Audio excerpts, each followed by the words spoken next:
All right. Good afternoon, everyone.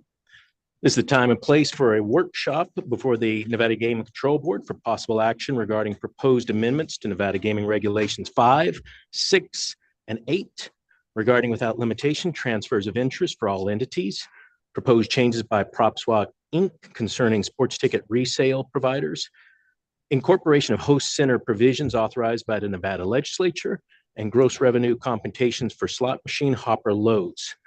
Madam Secretary, are you on the line with us?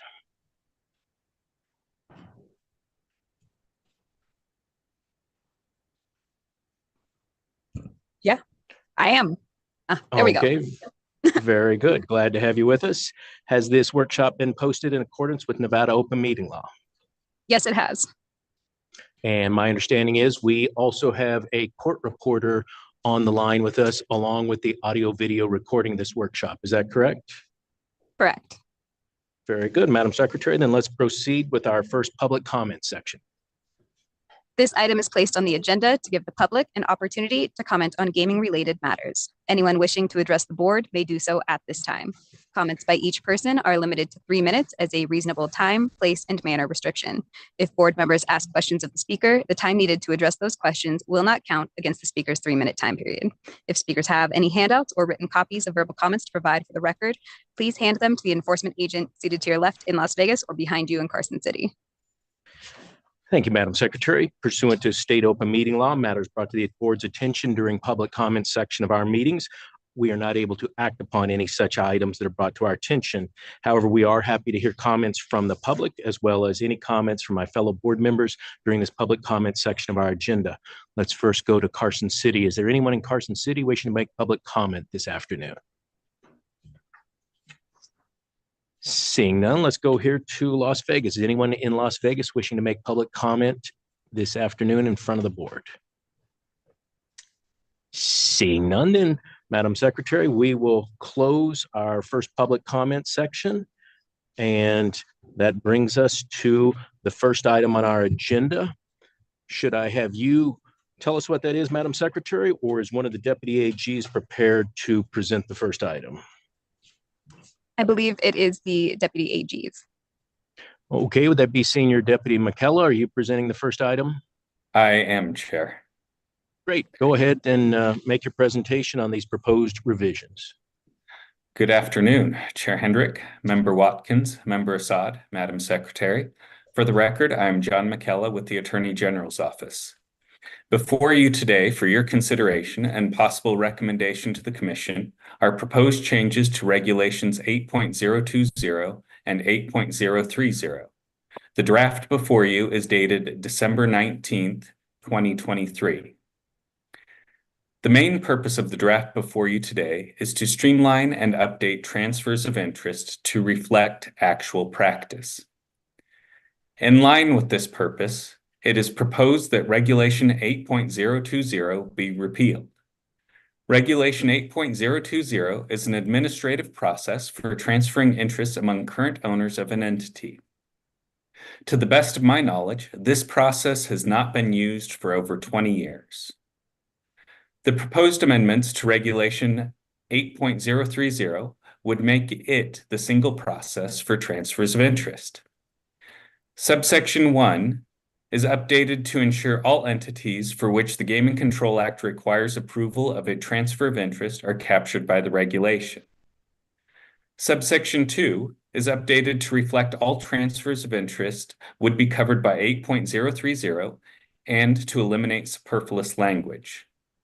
Old subsection 3 is incorporated into subsection 2 with the changes.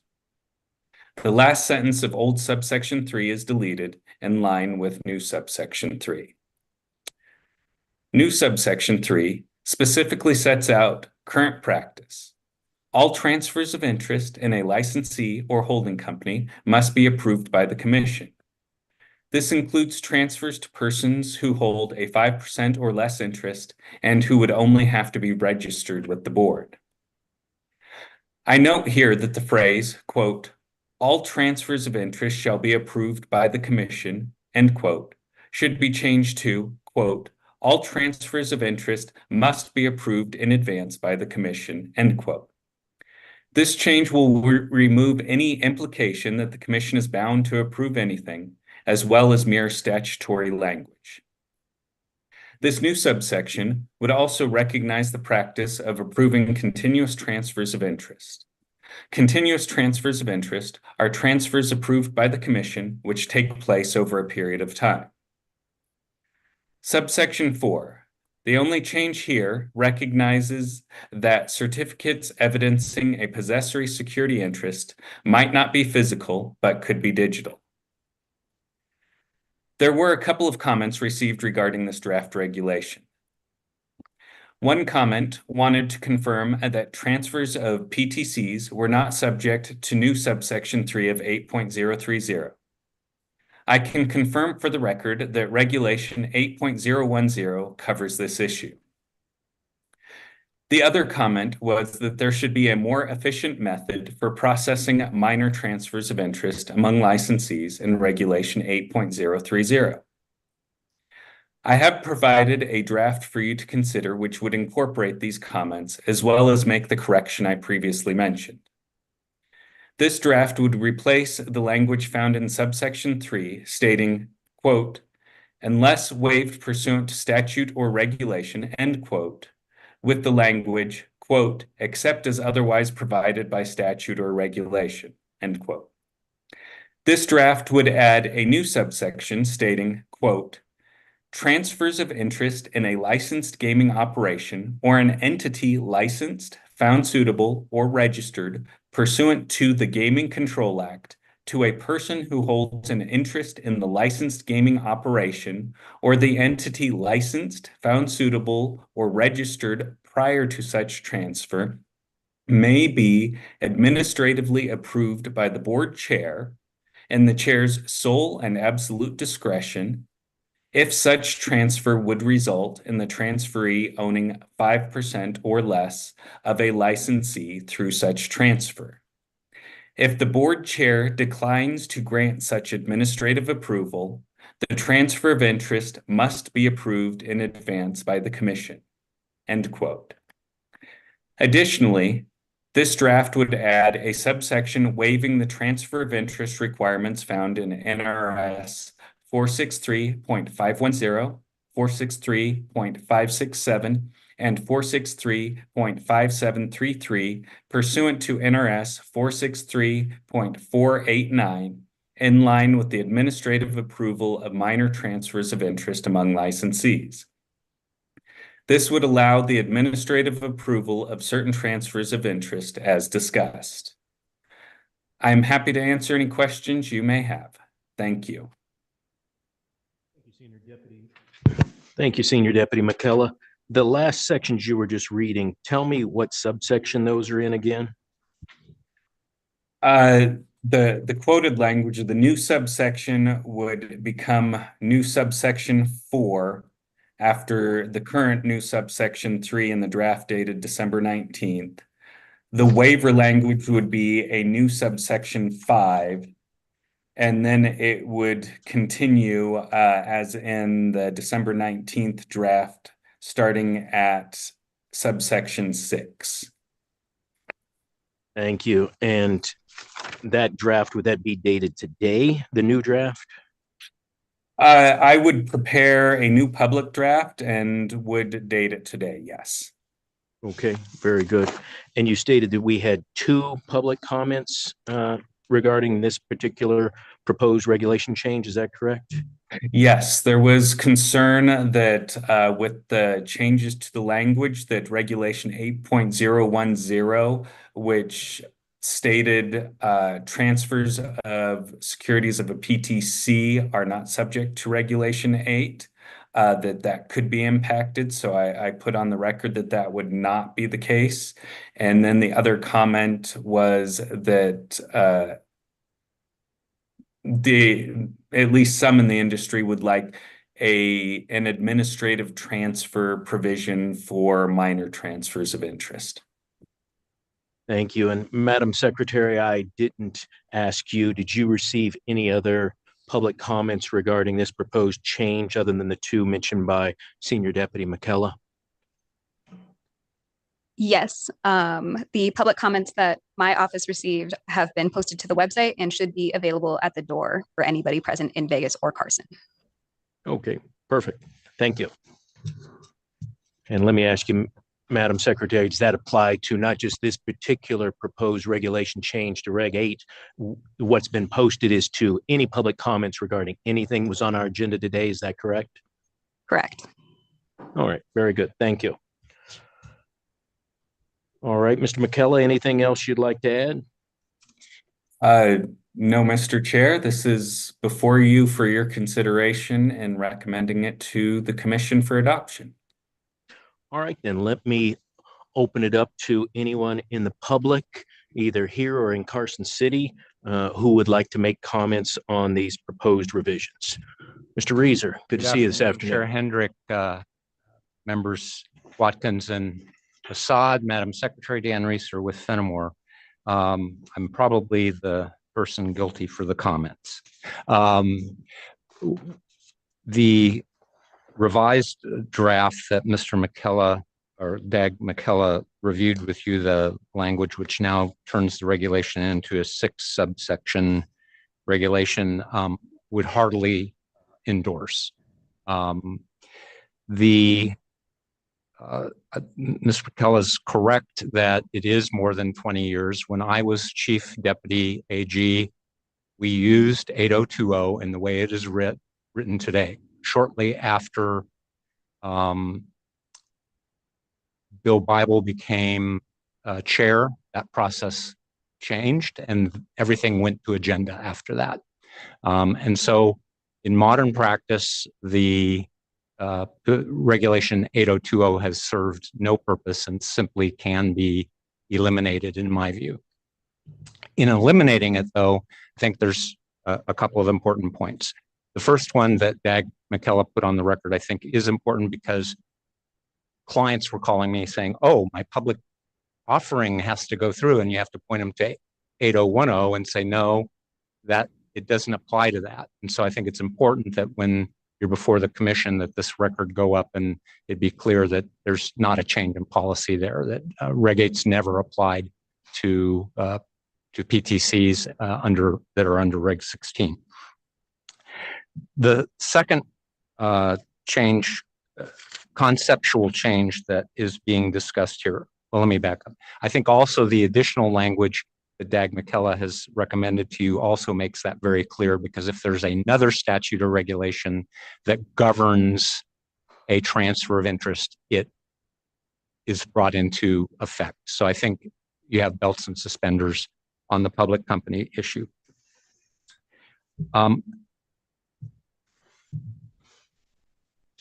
Dag McKellar will correct me or can correct me if it's necessary.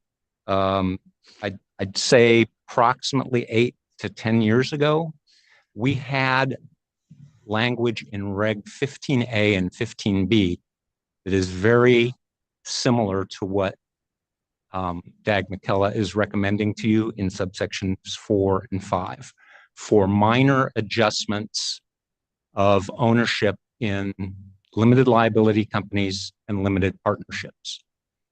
As you are all legally trained, you probably can recognize why that process was originally put in. And that is, especially in the LLC context, you will have from time to time minor changes that are necessary so that an LLC owner does not have to pay taxes for the privilege of not receiving a distribution. And so that same issue can arise in partnership contexts. And so the regulation, I believe it was subsection 8 of 180 and 180 of each 15A and B used to have this same language in it. At some point in time, my understanding is the investigations division thought that was too cumbersome of a process and that we ought not do it anymore. My personal experience from the outside was it wasn't all that cumbersome of a process. And I would say the way of doing it in Reg 8 is more finesseful than the way we were doing it in 15A and B, and also extends that same adjustment that could occur in a C corp setting as well. And that can happen at holding company levels, but it more frequently happens in the restricted location areas that are formed as corporations, where you have a family, they go through estate planning, and they're adjusting the stock ownership by 1 or 2, 3% amongst the kids to even things out. For that to come back through the whole investigative process is probably unnecessary, but concur with Dag McKellar. We had a conversation about this. The way this is now worded, it's a chair, there's chair discretion here. You're not, before 15A and B, it shoved it through to the commission. Now, if it's a situation, which I'm sure Chief Hoffman has brought to your attention, where you haven't looked at somebody for 35 years and you go, boy, I'd just prefer even for 3% to see these folks again, the chair can say no, full application. And so I think we've balanced the board's regulatory interest in seeing somebody they haven't seen for a long time with a more efficient process if that is doable by reason of how frequently that applicant has been before you. So I endorse and would urge you to recommend the amended version, which the draft I think you might have that was given to you is February 29. You were so kind, chairs, to allow Dag McKellar to provide that to me. That version looks like that is the version I'm endorsing. So I'd be happy to answer any questions, but I think this is going in the right direction. Thank you very much, Mr. Reeser. Senior Deputy McKellar, Mr. Reeser mentioned a draft dated February 29. Would there have been any changes from that draft that you'd been working on versus the draft that you were talking about that would be dated today with the revisions you mentioned on the record? No, Mr. Chair. The only change to that would be I would put a little script in it that says as recommended by the board to the commission. Okay, very good. And thank you, Mr. Reeser, for going through the background of this 8020, 8030. I believe have been around since 49 or 50 years ago was the last time they were revised, probably passed in the 60s. I became a deputy attorney general in January of 96. And you're correct, with Chair Bible at that time, we were ignoring 8020, even though if you had a client or my client would ask me on the record, so we don't need this to be on an agenda, correct? I'm like, well, no, I know what that says, exact black letter law in the regulation, but no, we're not treating it that way. So I have been a proponent since I got here last year of let's go ahead and take a few moments to update 8020, 8030. Appreciate you doing that along with the Attorney General's office and taking a look at it with your historical background. As you mentioned, I also heard that there was some in the industry asking why it just couldn't be an administrative approval. And as you rightly noted, the investigations division has brought to my attention something I hadn't really thought about. You end up with a licensee in Nevada that you may not have seen, as you mentioned, 30, 35 years with the way our regulatory system is designed. That's different than a lot of other states where they have a structured term to their licenses, and you would get to see those individuals on a regular basis, 4 years, 5 years, whatever it might be. And so an administrative approval by the chair without the language that you and Senior Dag McKellar went through, the chair would have no way of knowing unless investigations actually took a cursory review of it and said, nah, we haven't looked at these people in 35 years. And what we've realized as a board and investigative division is sometimes those minor changes that you're talking about, that a family might have done some estate planning or something may have happened,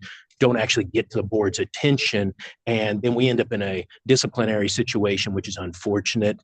So I do like the idea of let's take a cursory review at it. Let's see if we need to update a record that could have been decades old. But more importantly, I really like the idea of making Reg 8020 go away, turn into one reg that actually makes sense. It's for all transfers, and it actually, what we've written is what we follow in reality. So I like that. I appreciate you being here.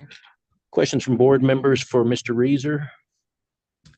I have a question for Mr. McCullough, if that's okay. Or Mr. McKella, we got him on the line too. May I be excused? Absolutely. Have a seat. Is the version that you just mentioned that adds the subsection 4, is that posted online? It is not. The most recent one online is the December 19th version, which is why I laboriously quoted the language that would be added and then mentioned that we would also have another subsection with a waiver. Can you repeat that language, the subsection 4 language? Yes, I can do that. So that would be, quote, and this is in that draft that Mr. Reeser mentioned that was only shared with you and him. Quote, transfers of interest in a licensed gaming operation or an entity licensed, found suitable, or registered pursuant to the Gaming Control Act to a person who holds an interest in the licensed gaming operation or the entity licensed, found suitable, or registered prior to such transfer may be administratively approved by the board chair in the chair's sole and absolute discretion if such transfer would result in the transferee owning 5% or less of a licensee through such transfer. If the board chair declines to grant such administrative approval, the transfer of interest must be approved in advance by the commission. End quote. Okay, so here then, the transfer would, in order to be administratively approved by the chair, will require that the transfer occur within the company or within the entity in that ownership already exists. Is that correct? Yes, both the transferor and the transferee would already have to own a part of what was being transferred. Okay, understood. And then with regard to the ownership interest percentage of the transferee, it's required to be less than 5% for administrative approval. Is there, there's nothing that addresses how much ownership interest the transferor must have above or below 5%? So is that irrelevant? I don't know if it's irrelevant. I from my perspective, I thought the more relevant inquiry was the resultant transferee's percentage of interest. But if you find that relevant, I'm sure I can craft language. I'm not sure that it is. I was just wondering if you had already taken a look at it. Whether it is a person who is a 5% or less owner transferring either partial ownership or their entire ownership, or whether that made a difference.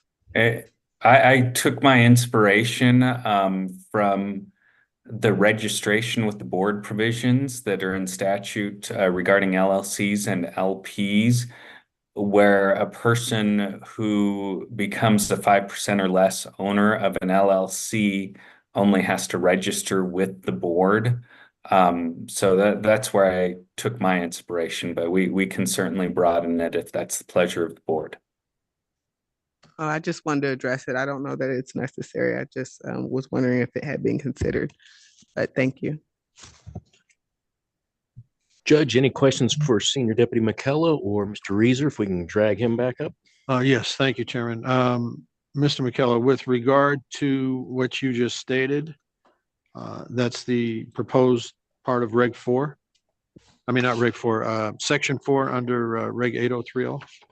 Would that apply to publicly traded companies also? No, it would not. Those would still be carved out. So if you have a PTC that's a holding company, or in the rare instance where a PTC is actually the licensee, transferring the shares of that PTC would not be subject to this process. Great, thank you. Mr. Reeser. Just not to belabor, but to Member Watkins' question, because I do think it's a relevant one. I think if you had, your hypo is if the transferor was essentially getting rid of their entire ownership in that 5%, from a public policy standpoint, typically the board and the commission haven't cared about people exiting. We only care about the ones that are coming in or staying. And so the thought process, even under the old 8020, was if you're totally exiting, you're not subject to our regulation scheme any longer anyway, with the one exception, and that is you can always put an administrative hold on their being eliminated from the license record if you had like an ongoing investigation. Okay, thank you. I appreciate that. That's informative. What about if, and I don't know, again, I don't know this to be an issue. I'm just asking, but what if the transfer has more than 5%? The transferor had more than 5%? Yeah. They'd only be able to, under the regulation, eliminate or transfer 5%. Right. So if they're a 50% owner, they could only fall down to 45%. So they'd still be subject to your jurisdiction. Right, understood. But do you think that there's a difference in when the transfer has more than 5% or less than 5% ownership interest prior to the transfer? Do you think that matters? Whether the transferor does? Yes. No. Okay. I don't think that is material. Okay. Thank you. Yeah. No, Mr. Reeser, hold on. Could I just? Yes, please. So could you maybe elaborate on the public policy behind these changes? The totality of the changes. So the elimination of the public policy for the elimination of 8020 is, I think, just as the chair has said, we haven't been following it, so let's get rid of it. Right. No, I'm on board. So as to 8030, it is putting in one regulation how transfers of interest will be done, regardless of what form of entity you choose to organize under. So it's in one place. Before, when it was in 15A and 15B and 8, you had to navigate all of that. Now it'll be in one place. The public policy for allowing these minor transfers is that it allows the agent, from the agency's standpoint, it allows the agency to control its docket so that it does not have to do full investigations of something that they may have seen all of these owners 6 months before or 2 years before, so they're within the 2-year rule, and there's no real reason to bring that transaction back with all the cost of the investigation and getting that in the queue and requiring agency to put resources in. From the licensee's standpoint, because this is among licensees, it allows them to do some of the minor kinds of adjustments in their ownership structure that would be necessary to address tax implications in LLC or LP formats and minor changes, which I have seen just in the last couple of years, where dad and mom found the company and now the kids are coming along, and frankly, they want to give them 1%, 3%. Sweat equity, kid. I'm going to give you a little piece of the business. Okay, now I've hit the 5%. You're going to have to file an application to get more than that. You're in the license, you're on the license with me, but now to get more than that 5%, you're going to have to go through the whole process again. Because at that point, now they're actually probably have a lot more skin in the game, and they're probably running it for mom and dad. And that would be one of those circumstances where you want to look at the next generation. Are they really ready? And it saves money. It does save for the licensees. Yes. Right. Do you see any potential conflicts with any statutes? No. Okay. Great. Thank you. Mm-hmm. Thank you, Mr. Reeser. I don't know. Do we have Chief Hoffman? Is he up in the Carson City boardroom, Madam Secretary? Yeah, I'm Chief Hoffman here. Perfect. Good. I wanted to ask you, Chief, you've heard all the comments by Senior Deputy McKellar as well as by Mr. Reeser. Do you agree with this? And does it comport with what your concern was as Mr. Reeser and I had a conversation about the fact that Investigation Division needs an opportunity to look at some licensee that perhaps we haven't dealt into any of their dealings for possibly decades? Yes, it does address my concerns, and I like that it gives us the latitude to do an investigation on any transfer. Mainly that concern has arisen from a lot of the 8020 and 8050 violations that we've been finding when we do look at transfers of interest. And this gives us the latitude to do that when we feel it's necessary. Very good. Any other comments you'd like to make during the workshop today on this particular reg proposed change? No, sir. I think it's good, and I like what Dag McKellar has done with it. Very good. Thank you, Chief. Anyone else in the audience here or in Carson City wishing to make comment on proposed changes to Reg 8020 or 8030? All right. Seeing none, I'll go ahead and speak first and want to hear from my fellow board members. I like the proposed changes, obviously, to fix 8020, 8030 problem to begin with. And I enjoyed the conversation presented by Senior Deputy McKellar along with Mr. Reeser. Without going through all the exact changes that Senior Deputy McKellar went through, I would like actually a little more time to look at that.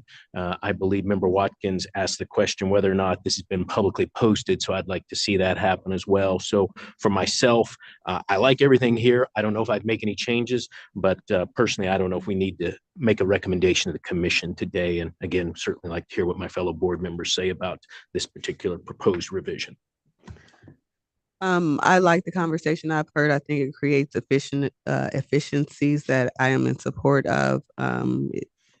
Reviewing the language, the revised language as proposed by Mr. McKellar, I think would be helpful. Having an opportunity to do so with the addition of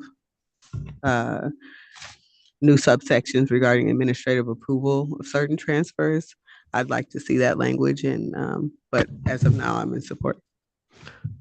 Judge, any comments? I concur with you 100%. I'd like to see a final version of the proposed change. Great. And again, also like the public to have one more chance to see it in written format rather than verbally. So I would say on this one, then we don't need to take any action today, but Senior Deputy McKellar, work with Madam Secretary, get us copies of it, get the public copies of it, and we may end up putting this on a board agenda next time so that we can have future debate, future review, and then we can make a recommendation from a board agenda. Anything else I'm missing on that, Senior Deputy McKellar? No, Mr. Chair, that sounds appropriate, and I'll proceed forward with your directions. Very good. Thank you. What is our next proposed revised regulation? Do you have that, Senior Deputy McKellar? Is the next one yours? I do, Mr. Chair. I was just Okay. switching presentations, and frankly, I was waiting for Madam Secretary to jump in and announce it. Madam Secretary, I don't think you need to read anything in, right? We can just let Mr. McKellar tell us what's next on the hit parade.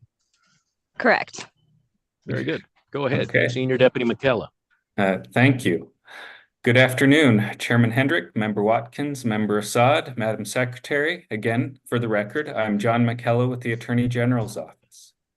Before you today are some proposed regulatory changes from PropSwap concerning a new category of service provider, sports wagering ticket resale service providers.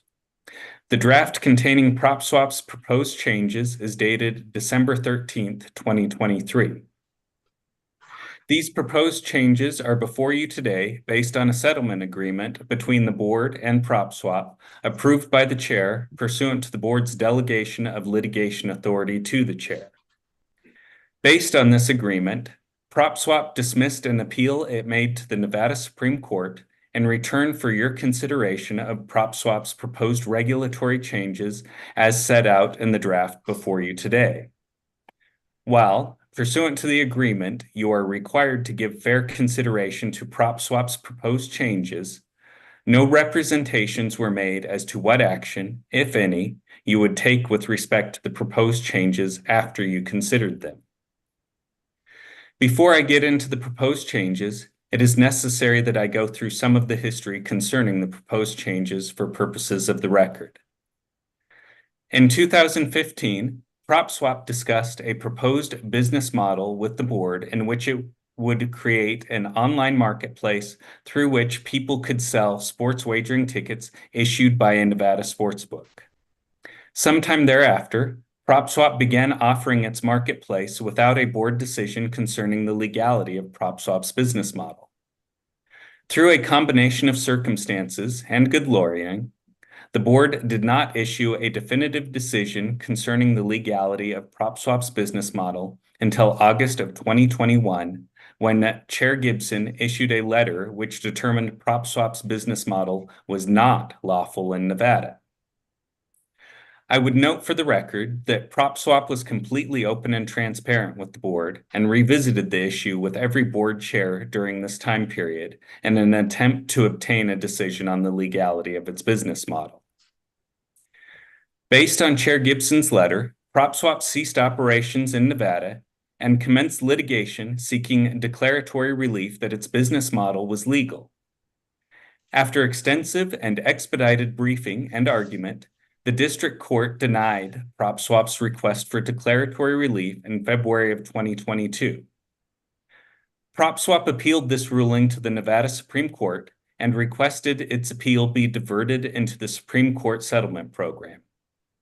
During the settlement process, PropSwap placed a bill which would have legalized its business model before the legislature during the 2023 session. This bill failed to make it out of the first house before the deadline and did not pass.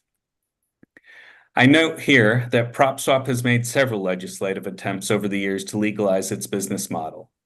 However, these attempts were not successful.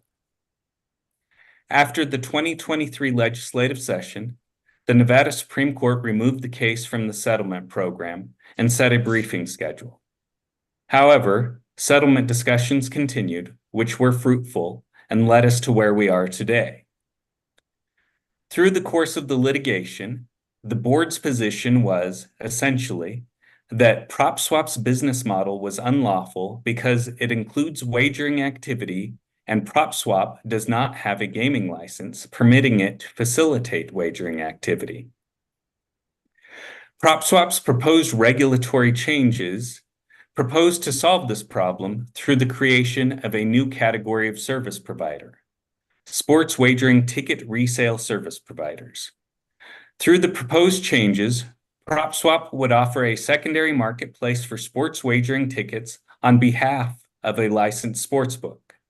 That is, PropSwap would facilitate the resale of sports wagering tickets as a service provider on behalf of a licensed book and under the book's non-restricted gaming license.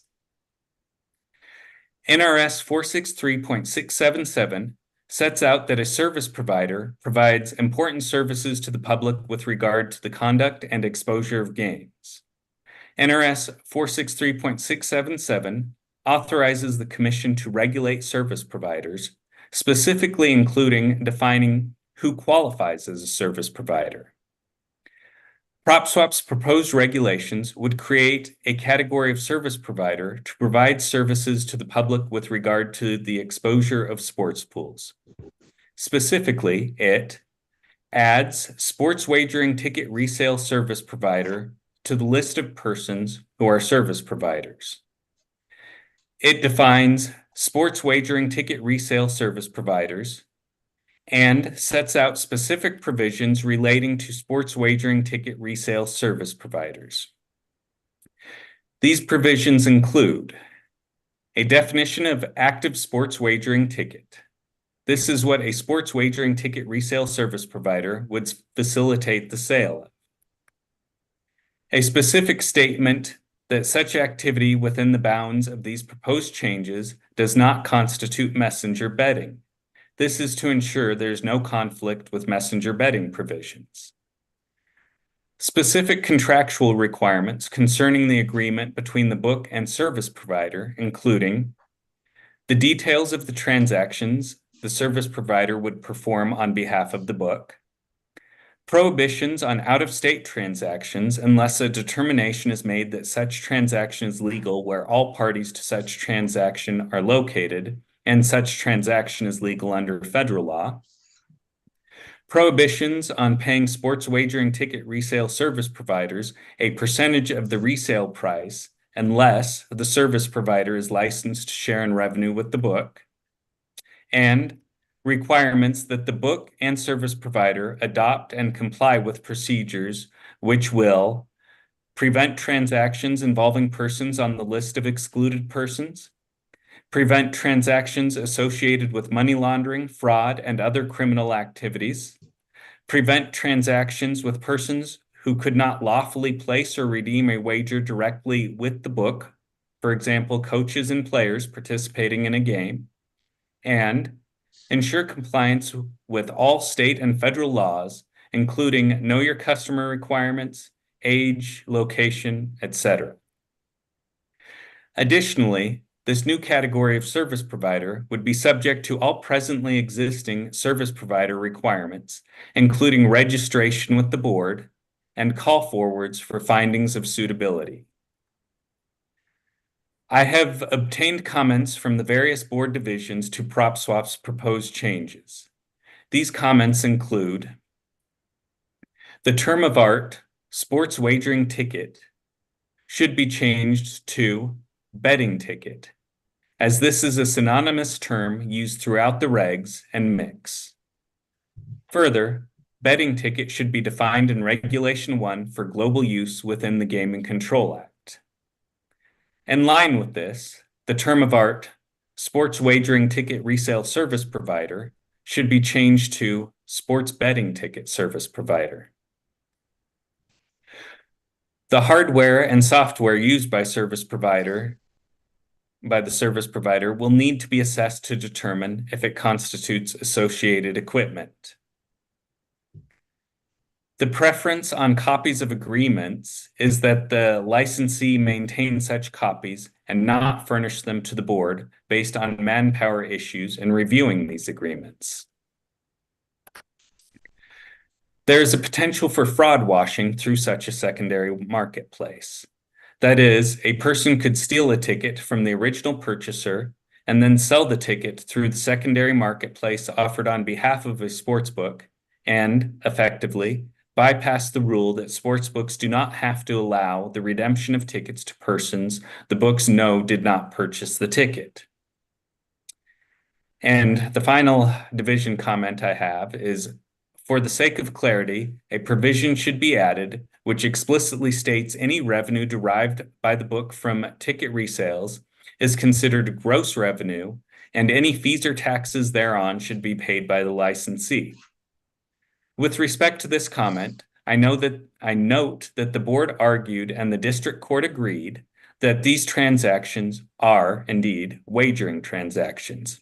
Thus, revenue derived from these transactions would fit under the definition of gross revenue. PropSwap's proposed changes are before you for your consideration. The possible actions you may take based on the workshop agenda and the settlement agreement are: 1. Recommend PropSwap's proposed changes to the Commission for adoption as proposed. 2. Recommend PropSwap's proposed changes to the Commission with modifications. 3. Direct me to draft modifications to PropSwap's proposed changes to bring back before you at a later date. 4. Refer the matter back to staff for further consideration. Or 5. Take no action. With your fair consideration today, all of these actions would satisfy the agreement worked out between the chair and PropSwap. Thank you. Thank you, Senior Deputy McKellar. Are there procedural questions for Mr. McKellar by board members before we ask for comment from the representatives from PropSwap or anyone from the public? Not at this time, Chair. None by me. Thank you. All right, then. Is there anyone from the public wishing to make comment? Mr. Rubenstein. Good afternoon. Afternoon, Mr. Chairman, Member Watkins, Member Assad, Madam Secretary. Mark Rubenstein, a law firm of Reed Rubenstein and Bogatz, appearing on behalf of PropSwap. With me today in the audience are the founders and principals of PropSwap, Ian Epstein and Luke Pergand. Do you expect them to provide testimony during the workshop? They may have to answer questions that Okay, I'm why unable. don't you bring them up and have them introduce themselves for the record? Great. Part of the reason we do this, we have a court reporter. You don't see her here, but she's typing down everything we say. That way she can recognize who you are as you speak. Sure. Good afternoon. Ian Epstein, IANEPSTEIN, co-founder of PropSwap. Good afternoon. Afternoon, everyone. Luke Pergandi, co-founder of PropSwap. Thank you. Good afternoon. Go ahead, Mr. Rubenstein. So while Mr. Epstein and Mr. Pergandi are probably new to these three board members, I think they're familiar faces to at least some of the board staff dealt with them since 2015. It's always been their intent, frankly, to be transparent and to operate lawfully. It's always been their belief that that's what they've been doing since day one. It's never been their objective to avoid regulation should regulation be appropriate for their activities. Obviously, we worked with Deputy AG Michaela on the draft language you have before you, and we're entirely supportive of it. I would note one change in the purpose clause that ought to be made, and that is on the sixth line down, the last clause of that line says prohibiting out-of-state transactions. I think the word certain should be inserted after prohibiting. So it says prohibiting certain out-of-state transactions, because there is further language in that particular section of the draft regulation that says unless such transactions are legal, et cetera, et cetera. So I don't want the purpose clause to be misleading. Thank you for that. In that regard. As to the comments that Mr. Michaela received from board staff internally, this is the first we're aware of them. We have absolutely no objection to changing the moniker from sports wagering ticket to betting ticket and sports wagering ticket resale service provider to betting ticket resale service provider. In fact, I believe those are both very good changes. We also would agree that there should be a definition, not only for this reason, but for reasons on another matter that I believe we're going to be talking about relating to sports wagering for an entirely different legal issue. I think would help facilitate resolution of that legal issue as well, to define betting ticket in the regulation or even in the statute. Let me stop you there and ask you or Mr. McKellar. Sports betting ticket, was that the words proposed versus sports wagering? Or just betting ticket? Or just betting ticket? Because it would also apply to race tickets as well. So, or other event tickets. We're talking about a definition of betting ticket, which would then be a global replacement of sports wagering ticket. Is that the suggestion? Yes. Okay. And betting ticket, as DAG Michaela noted, is used throughout the regulation. So it is the more appropriate term. Which division did that recommendation come from? Do you know, Mr. McKellar? That came from Chief Barbie, the technology division. Okay, thank you. Go ahead, Mr. Rubenstein. The software hardware issue, yeah, to see if it's interfacing with any licensee's technology, we have no objection to that. I think that should be the threshold of what determines whether it gets evaluated or not. It's whether there's actual interface with a approved bookmaking system. Fraud washing. Let me stop you there again. And pardon my interruption here. Chief Barbie, could I turn to you and ask you how in reality that process would happen? Let's say prop swap, I assume they already have a very robust existing computerized system for what they do. How would you work with prop swap or any of their competitors, anyone else who would be a betting ticket resale service provider to determine whether or not it was associated equipment? Walk me through the nuts and bolts of how that would happen. Jim Barbie for the record. Chairman, we would start the process with first trying to understand how that technology is implemented. And then I would give the petitioner the opportunity to suggest where that fits in the regulatory structure. So I would give them first cut at, is this associated equipment or not that requires regulation? I would then take that information back. I would look at what we have done historically as far as regulating that. I would use the context of the definition of associated equipment in NRS 63, and a couple of key points there are used in conduct directly or indirectly in gaming, and does it impact proper reporting of revenue? Those are two key factors that we would take into consideration. I would put together my position based on my interpretation as well as what we have done. And then, excuse me, I would engage with our Office of Attorney General to get their position on that as well. I would present all of those to you when it's all said and done, and we would make a determination whether that requires regulation. Great, thank you. Mr. McKellar, would what Chief Barbie just walked through, would that make any changes to what you have here as the proposed revision to Reg 5 240, or would that be behind the scenes nuts and bolts process that would not need to be laid out in 5 240? The latter, Mr. Chair. This would follow the normal associated equipment process, which exists for every other area as well.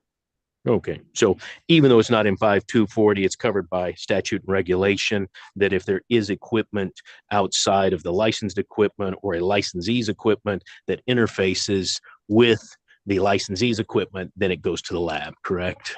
Right. If it qualifies as associated equipment, it follows all the processes that we have in place for that currently. Perfect. Thank you. Mr. Rubenstein, please proceed. Yeah, and we would agree with that. If it's evaluated under associated equipment regulations or statute definitions and falls within that definition, then it's subject to approval. We have no disagreement with that. Great. May I interrupt? I apologize, Mr. Rubenstein. We use the term associated equipment, but it would also depend on the functionality of that application. If, for example, there were wager credits involved, and I don't know specifically how this is, the prop swap application work. But if this fell into the category of wagering account, we would potentially evaluate it as that also as part of our review process. So we would look at the totality of the functionality that's offered and then look to see how it would be regulated. We use the example associated equipment, but there are other categories it could fall into. Does that make sense to you, Mr. Rubenstein? Absolutely understood. Okay. And we would obviously interface with Mr. Barbie and his division if we somehow got into a disagreement or felt that something was being nitpicked because the software does one thing. We also might elect to just modify the software slightly just to take it out of that realm. Right. For instance, it moved over into wagering account, as Chief Barbie mentioned. Exactly. You would have that discussion. Have the discussion. Is it worth going down that path, or do we make an adjustment to our system to take it back outside of that definition? Great. But we understand the rules are what the rules are, and fall within the rules that require us to submit a system for approval under whatever moniker is applicable. We understand there's no exemption here being created. Good, thank you. Please proceed. We do take exception, however, to the thought of this being possibly a vehicle for fraud washing. First of all, the example described by Dag Michaela happens today, happens with real live tickets and people having their tickets stolen and another person coming in and cashing them. I mean, I don't know for a fact it happens. Haven't witnessed it, but I've got to imagine it could happen. But isn't that the point of why the regulation states that a book who doesn't know that the ticket being presented is the owner of that ticket, that's what gives the licensee the opportunity to say, I'm not going to cash this ticket. Correct. And what we feel is that by having a registered service provider who is in contract with a licensed book, who is going to be required to have, pristine record keeping of all these transactions and share that information with the book, that the opposite is occurring. There's a paper trail from the original owner of that ticket to the ultimate person who shows up. Yeah, so what you're saying is under this structure, if the commission were to allow it, it would actually be better for preventing the kind of theft that we're talking about. That's our belief. Yeah, okay. It may not stop the theft end of it, but it would be a vehicle to know that the person who is trying to cash a ticket is not the person who's supposed to own the ticket at that moment. Okay. Last but not least, on the taxes, haven't thought that all the way through. We do note that that the fees are minimal compared to the prices that are paid for the actual transaction, and that they're essentially a scaled flat fee and not a percentage of revenue, unless PropSwap or another provider determines it wants to go through a full licensing process. Yeah, let me break that into two parts. So you're not saying you have any problem with the way it's drafted, that PropSwap or any of its competitors could not take a percentage of gaming revenue without being licensed, correct? That's correct. We're fine with that as drafted. So what you're saying you're not aware of and just haven't had the opportunity to think through is the taxation side of who would be taxed in what jurisdiction and which gaming regulator would receive that money. Correct. We haven't had a chance to really think that all the way through. Okay. Let me ask Chief Fremont, did this comment come from your division? Do you want to give us a little bit of thought on why you believe there could be a concern there? Yes, thank you, Chair, for the question. Thomasina Fremont for the Chief of the Audit Division. So that would be taxed in the same way that revenue is calculated for race and sports just in general. So it's not so much the fees that you guys would be keeping or that you would be keeping that's revenue. It's just the regular revenue calculation for race and sports. I understand that. The concern I have is that the taxes have already been paid on the initial wager. So you're taxing the same wager twice.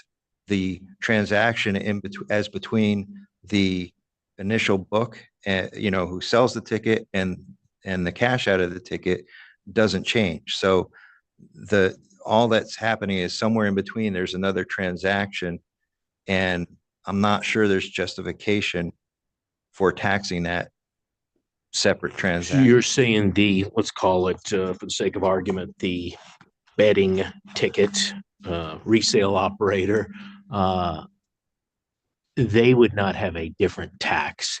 Certainly somebody cashes a very large prop bet, they have personal tax situation. And remember, the payment of the resale transaction is from the buyer to the seller. No licensee is receiving any revenue. Those questions were all raised. So that is something that really should be worked out. But I did have those questions of the resale.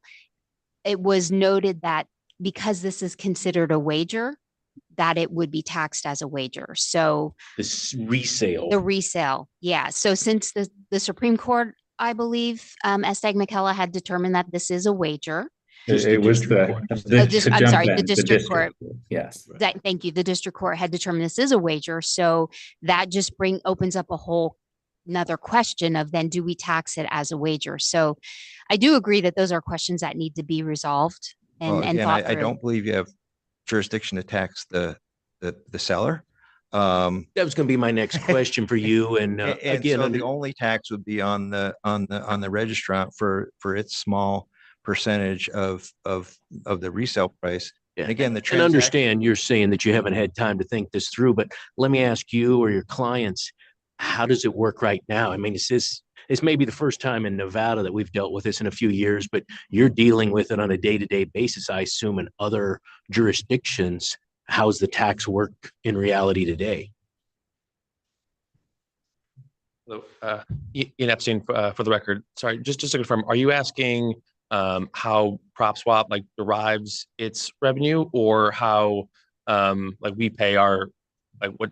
It's a couple of things. So the first person who buys the ticket, there's a sale at the licensed sports pool. And then there's a resale, which is what Mr. Rubenstein's talking about. And then ultimately there's a cashing of a winning ticket, which has more to do with taxes of the person who cashed it. You flow through that. I'm new to this. Tell me where along that timeline are taxes paid? Right. So PropSwap derives its revenue from charging a percentage of the agreed upon sale price. Right. So the original wager amount is not taken into consideration. The result of the ticket is not taken into consideration. If person A, makes a wager at a licensed sports pool and then sells it to a buyer for, let's say, $100, PropSwap makes $10 on that transaction, and the seller receives 90. So that's $10 of revenue for PropSwap, which is what we pay our taxes on. No, so it's the same model as like a concert ticket reseller, right? So for example, StubHub, for example, there's no sales tax on those goods, because there's just a middleman marketplace. We're not the originator of these. So tell me the other jurisdictions where you're currently doing this. What other states is PropSwap currently operating in? We are active in 23 total states. That's not to say that it's a fluid list as more states legalize sports betting, and every time we enter a state, we make sure that we conduct a legal analysis, speak to either the gaming division there or the Attorney General. So that's not to say that we've totally crossed off the other 27 states. Understood. In those 23 states, and if they're all different, you can tell me so, but do you pay any gaming tax, or are you only paying business or commerce tax? Just business or commerce tax. Yeah. Understood. So the licensed establishment that issued the betting ticket pays the gaming tax. You're paying tax based on, you said, 10% in the example you gave. Correct. Yeah. And to Mr. Rubenstein's point earlier, like the sports book pays the tax on the wager, and in a lot of cases, people come to our site, they list ticket for sale, it doesn't sell. The sports pool operator, we pay the tax on the original wager, and nothing is changing, with our involvement, whether or not a ticket sells or doesn't sell, in terms of what the bet amount was, what the risk to the sports book is. Nothing about that changes due to our involvement. So, Mr. McKellar, I guess really the question then, is there one wager or two wager, and understanding that this didn't go to the Supreme Court, and understanding Mr. Rubenstein's would have a different opinion as you, but is that really the question? To Chief Fremont's question is, if there is a resale, is there potential that Nevada treats that resale as a second wager? Yes, and that is what the board has argued throughout this whole process, and the district court did agree with that argument. So it can be considered a second wager between the seller and the buyer, for which the book would receive compensation. At the expense of opening up a can of worms, Chief Fremont, do we tax StubHub on live entertainment tax? We do not. And that was when I first reviewed this, that was my first thought. It's just like StubHub. It's not going to affect gaming revenue at all. When it was pointed out to me that this is considered a wager in Nevada, then we all started brainstorming on it, and I was worried that we don't have that prop swap we don't have authority to tax prop swap, but same thing in entertainment too. If we have a third party vendor in entertainment, it's the licensee who's ultimately responsible for it. So I think that this really needs to be thought through. If it's a wager, it needs to be taxed, but in the entertainment realm, if somebody bought a ticket for $100 and then StubHub facilitated a resale of that exact same ticket for $1,000, does the licensee, the tax-paying licensee, either is gaming or non-gaming, what's paid to the state on the tax on the $100 ticket, or the $100 ticket and the $1,000 ticket, or only the $1,000 ticket? it is on the $100 ticket. Yeah. Okay. So if you have a patron that goes ahead and puts their ticket up on StubHub for sale, they're the ones who are getting that money. Understood. So basically it's. So they might have a 1099 issue. Mhm. Yeah. Okay. Yep. All right. So Yes, I'm sorry. I think the only reason that this got this hiccup is just because it's considered a wager and gaming activity. That's the only reason that we are now looking at it going, now how do we handle that? Second wager. Understood. And with respect to that, I just, again, remind the board that that we're here as a result of a compromise, and that issue ultimately is unresolved. And so I know the AG's office and maybe some of the board believes very strongly that it's a wager. We continue to believe very strongly that it's not. And both parties are making a compromise to allow this regulation to go forward and to create this this category of service provider and registrant. Well, let me ask you then, put your regulator hat on and not focusing on prop swap. What would be the unintended consequence for other areas of gaming law, gaming regulation, if that were not to be a wager? Somebody takes a bet and then does something with it and says, well, now that the bet is over, either a ticket or whatever else, and now I'm not involved in wagering. This is not a wager. Where could the unintended consequence of that go if it's not a wager?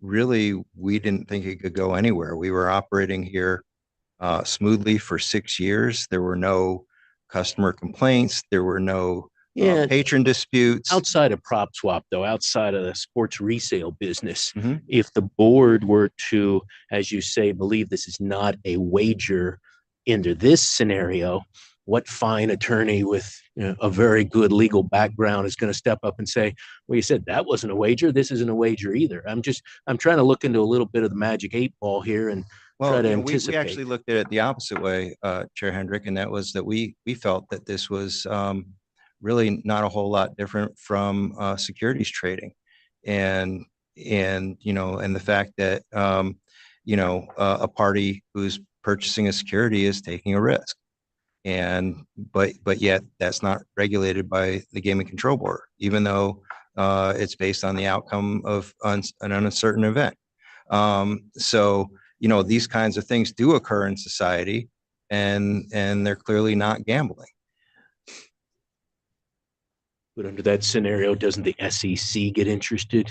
Yes, and so in our analysis of it, this was personal property, and so is the resale of personal property, and so the state taxation authority can take a look at it and see if it's something that comes under their bailiwick. It's not like this is happening out in a, now again, you want me to put on my black hat? I don't think that way, so I can't put on my black hat and say, all right, if I were the crook, what would I do to avoid any sort of scrutiny? I guess I would go offshore. And again, that's another reason that we presented to you, Mr. Chairman, in our discussions leading up to this regulation is, why wouldn't you want this regulated? Why wouldn't you want a mechanism to actually be able to follow these transactions using a system that is essentially cash free, as opposed to forcing it underground, where these transactions are going to occur over the internet, regardless of whether they're regulated or not. And people are going to resell, if you're going to find buyers on eBay, on Craigslist, God knows where, and resell their tickets anyway. and then someone's going to show up at a book, and a book, a ticket writer may or may not be sharp enough to say, hey, I don't think you're the original customer. I mean, in most cases, especially with a paper book, how is a ticket writer going to know that? And why would they question the person walking up to the counter to cash a ticket? If PropSwap's in 23 different states, I assume you've analyzed or been questioned about the security question. Is this a security? You mentioned you believe it's personal property resale, eBay type of argument, StubHub argument. Have other states regulators or the SEC inquired as, is it a security? Not that I'm aware of, no. Okay, good. All right, please. And I interrupted you, so go ahead if you had. I think that was the last issue. Like I said, we're comfortable with the first three additional comment items that Michaela raised internally. We think fraud washing is a red herring, and frankly, the opposite is the case with adding this to your regulatory menu. And with respect to taxes, we think there's good reason not to impose a gaming tax on these transactions. Yeah, and let me just revisit that again. So I asked the question about in the 23 states that PropSwap is currently operating in, no gaming taxes are being paid by PropSwap. And a number of states have analyzed this and said it's strictly not even a gaming transaction, which has always been PropSwap's position. Is that something you could provide to the board if it's in writing, or at least a summary of the states? Yeah, that we come have to that conclusion? before, but yes, we're happy to provide. We asked for a letter. Originally, this whole thing began with PropSwap asking for a letter from the board back in 2015, 2016, which the board said we don't issue those kinds of advisory opinions. Understood. But they have gotten them from New Jersey and other states. Okay. Revisiting a minute, you said, talking about old school ticket writing, paper tickets. I'm old enough to remember this. As we know, the majority of sports wagering now is occurring mobile. I'd ask you or your clients, how does it work if I make a mobile bet? How do I transfer that to a buyer through PropSwap? And then how do they present that to the actual sports pool?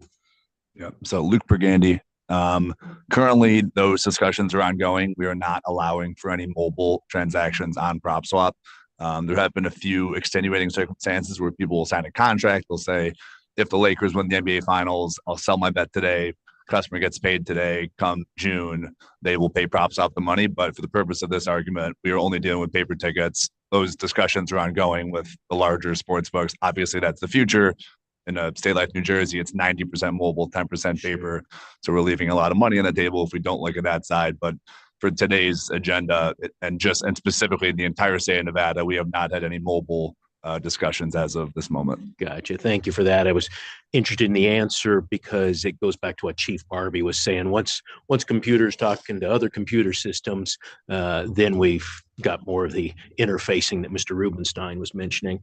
I'm going to stop here and ask if board members had any questions for Mr. McKellar or Mr. Rubenstein at this point, and then I'm going to get into a little bit more nuts and bolts of how this process works through PropSwap or their competitors. But Member Watkins, do you have questions?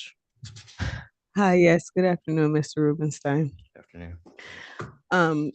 So I'm interested in knowing, with regard to the other jurisdictions where PropSwap is operating, and you said that you would go ahead and submit those decisions from other jurisdictions, that if when you submit those decisions, if you can also submit an analysis of whether or not the definition of wager is more limited in those other jurisdictions. I'd be interested in understanding that as well.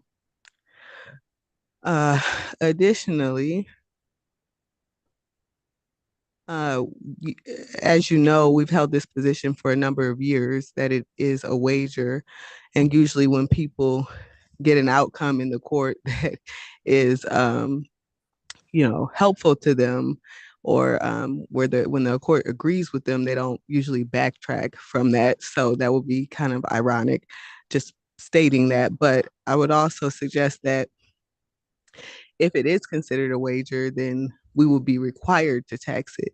And you're not arguing that even if it is considered a wager, that we could opt to not tax it. Is that right?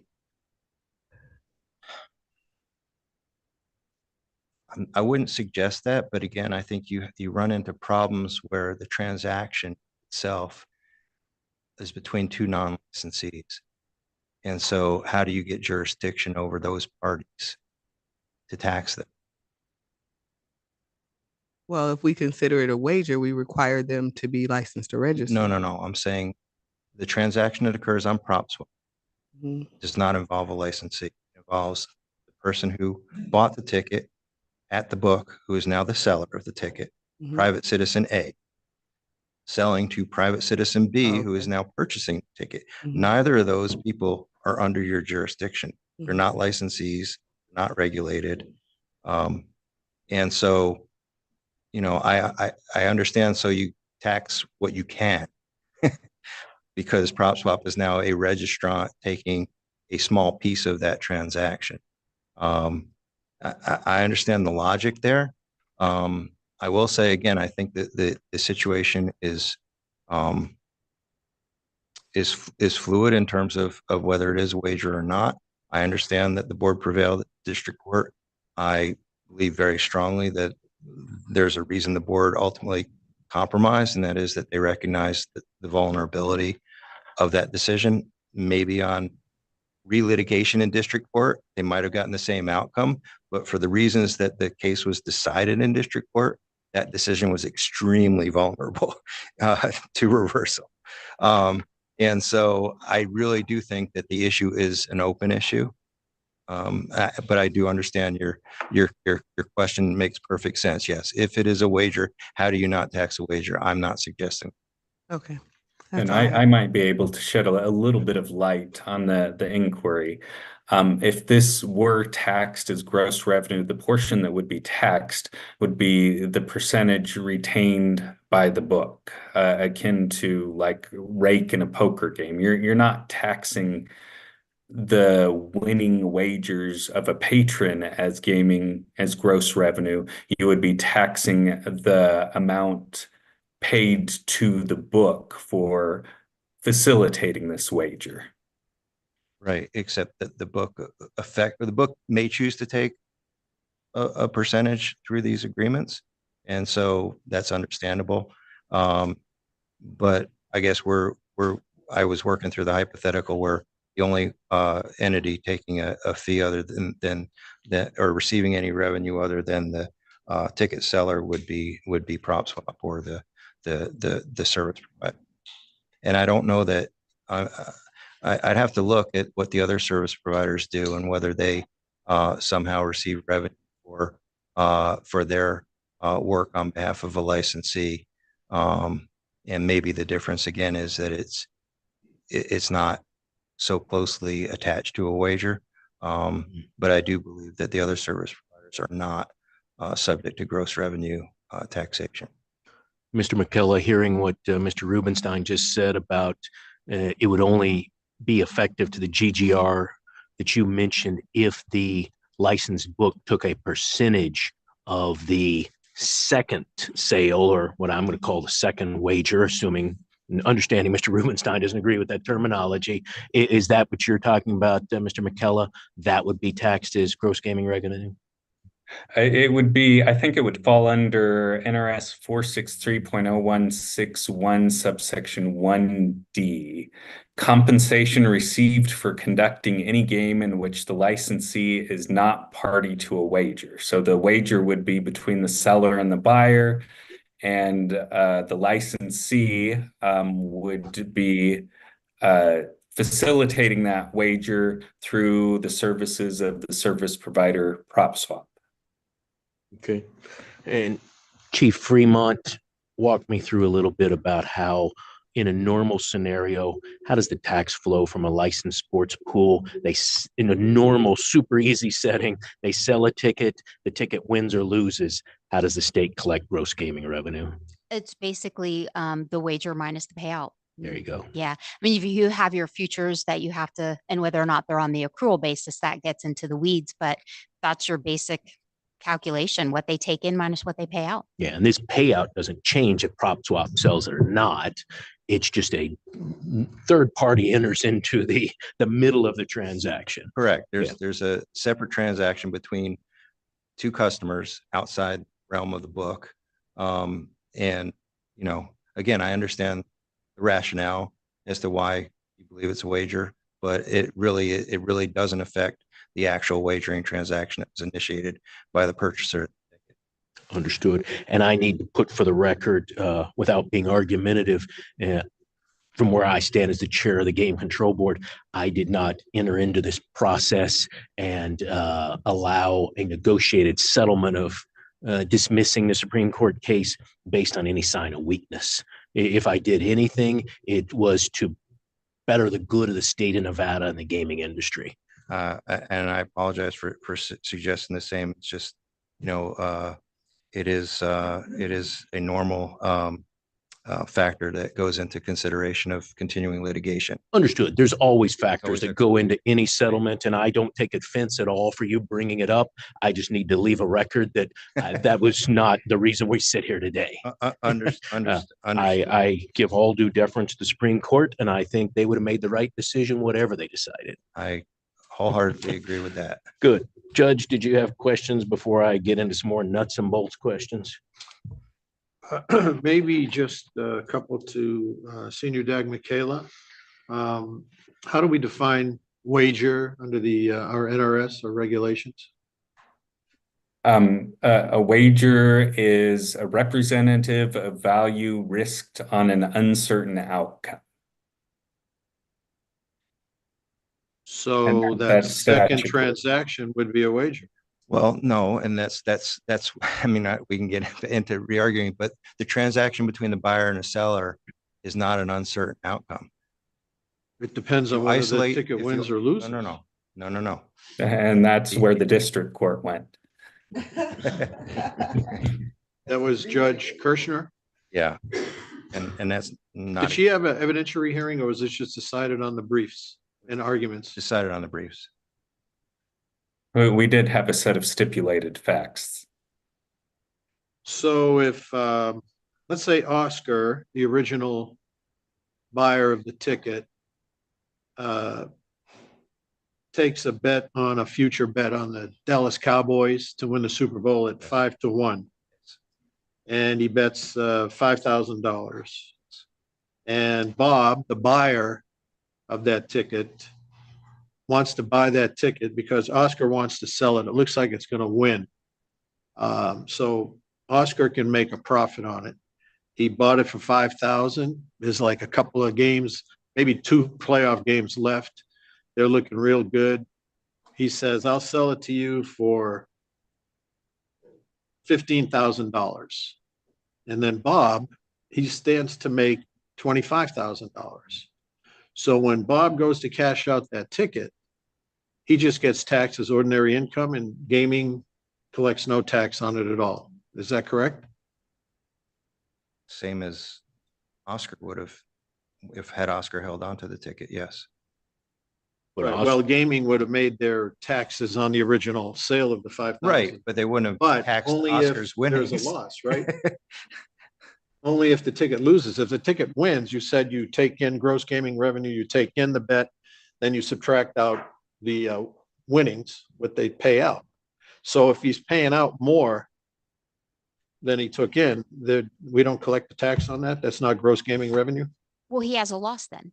Yeah, you're saying if he takes in money, but then he pays out. Are you talking about the ultimate cash out? Let's say at William Hill, they get a bet for $5,000. It's a 5-1 prop bet, and the bet wins. So they have to pay out $25,000, but they only took in $5,000. Do we have any gross gaming revenue on that? There would not be, because the net amount is less than what they took in. Right. Yeah. So. Right. So it doesn't matter who cashes it. The result is the same to the state. So but Bob would have to pay an ordinary income tax. As would Oscar. As would Oscar. Would have held on to the ticket. As would Oscar. So there's no difference there either. Oscar, under that hypothetical, has to pay tax as well because he sold the ticket at a profit. Correct. Yeah. Correct. And so then again, it's not going outside of the realm of the universe where it's a disappearing transaction. It's you know, in the gray market or black market, not Understood. subject to observation. And so under your definition, Senior Dag Michaela, of wager, you have to have the element of risk. Is that correct? Yes, that's the uncertain outcome. Right. And now, Now, Bob, in this hypothetical, he's risking that the bet might not hit. Cowboys might lose in the final playoff game. yeah, and Oscar, Or they lose and the Super Oscar's Bowl. doing the opposite. Oscar's eliminating the risk that he had taken Right, for a certainty of $10,000. right. Right. So our So- argument is when you only have one player, one individual make, you know, to a transaction, you know, encountering any risk, that it doesn't qualify as a wager, and there's Nevada case law that supports that position. The And argument I was, would- well, I was gonna, let me finish, John, please. The argument that the state made is, well, that decision preceded a restatement of the definition of wager in the statutes. We presented the legislative history that the restatement had nothing to do with that decision, just happened to be circumstantial that that the definition of wager was put into the statute after that decision. There was no legislative history referring to that decision as to why it was drafted the way it was drafted. So again, it's still a very open issue under Nevada law, but and other states, and obviously I'll provide you their definitions of wagers, but other states have determined this is not a gaming transaction. Senior Dag Michaela, you wanted to say something? I would just supplement, the Judge Kirshner found more than one party with an uncertain outcome in the prop swap scenario. So she did not reach whether or not you could just have one person with the risk of an uncertain outcome. But the legislative history, when wager was codified, the initial draft of the bill specifically said, I think, 2 or more persons risk an uncertain outcome. And then in the enrolled version, that language was amended out prior to it being approved and enrolled. So you can have a wager if one person has the risk? That's what we the argued. interpretation. Judge Kirshner did not reach that argument. Yeah. And then I've I don't- heard and I talk don't, about percentage versus flat fee. Is this on it says under 3(3) in the proposed changes, it prohibits a sports wagering ticket resale service provider from being paid a percentage. without a license, yes. So is this going to be done on a percentage It may of be. what the winning ticket is, or the sale ticket price? So Or that's is it to a be- that's to be- flat fee? It costs you $25 to sign up with us, and we'll sell the ticket for you if we can. That's to be negotiated between prop swap and the book. The book is free to charge a percentage without having to go through any additional rules. But prop swap's portion of the fee will have to at least initially be a flat number. It can be scaled based on a ton of precedent with the board and commission in this area and others. But it would be a flat fee without an actual finding of suitability to share. Correct. So in Nevada, what would the flat fee be? Depends on Let's say it's an under $10,000 bet. under $10,000. Under, why don't you give an example? Ian Epstein for the record. Again, I would just reiterate that it would be based upon the agreed upon sale price between the seller and the buyer, not about the bet amount. But, it could be something where if the sale price is less than $500, that fee is $30 flat fee. And if it's over $1,000, then it's a $50 fee. And, bracketed like that. Got it. Great. Thank you. Yeah. And then I just think we need to have a little more discussion on how we calculate the know your customer provisions, gross gaming revenue, tax and license concerns, and kind of iron out the I'd final like to- definition of wager. Sorry, I didn't mean to cut you off. I'd like to repeat though, that the transactions involving prop swap almost universally do not involve cash. They're credit cards in terms of of the transactions online on the website, and then payouts are done on occasion check, but there's always a paper trail. There's always information on who the buyer is, who the seller is, and those records will be maintained, have been maintained, and will continue to be maintained. And how are you going to know your customer? Again, by requiring them to make disclosures in order to list the ticket on the site, in order to make a purchase on the site. Similar to when they sign up for a credit line at a casino?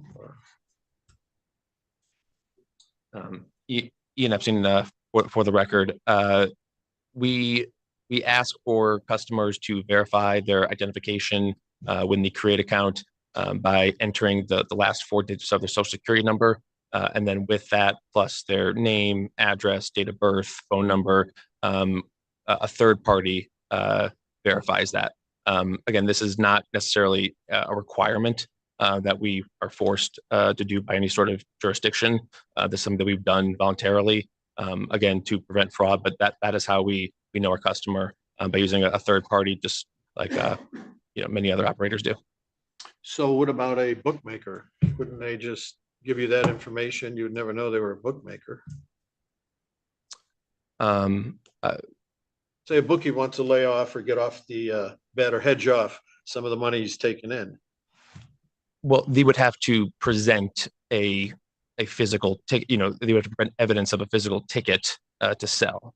You can't come to a website and say, I would like to bet X, and then wait for someone to match that. You have to sell a betting ticket that was originated from a licensed operator. You have to evidence that it's listed for sale. And then as a buyer, you can only purchase something that has been already listed. You can't request. Well, let's say the bookie purchased the ticket. He takes in a bunch of bets on the Redskins, or let's say the Giants. I can't use that term, sorry. He takes a bet on the Giants. They're playing the Cowboys. And but come Sunday, he's figures, I got too many bets on this one side. Let me go buy a ticket from a sports book somewhere else. And then depending on the score at halftime, he wants to get off the bet. How do you know you're not dealing with a bookmaker? Let me ask the question first, though. How does the sports book know they're not dealing with a bookmaker?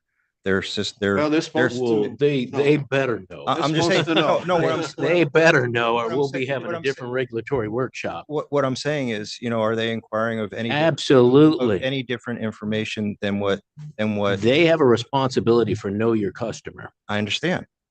And we're saying we're essentially following the same steps they are. We're getting all the information on the customer. We're getting name, date of birth, ID, social security, last 4, and having it verified by a third party. What are the books doing that's any different than that? Income tax returns?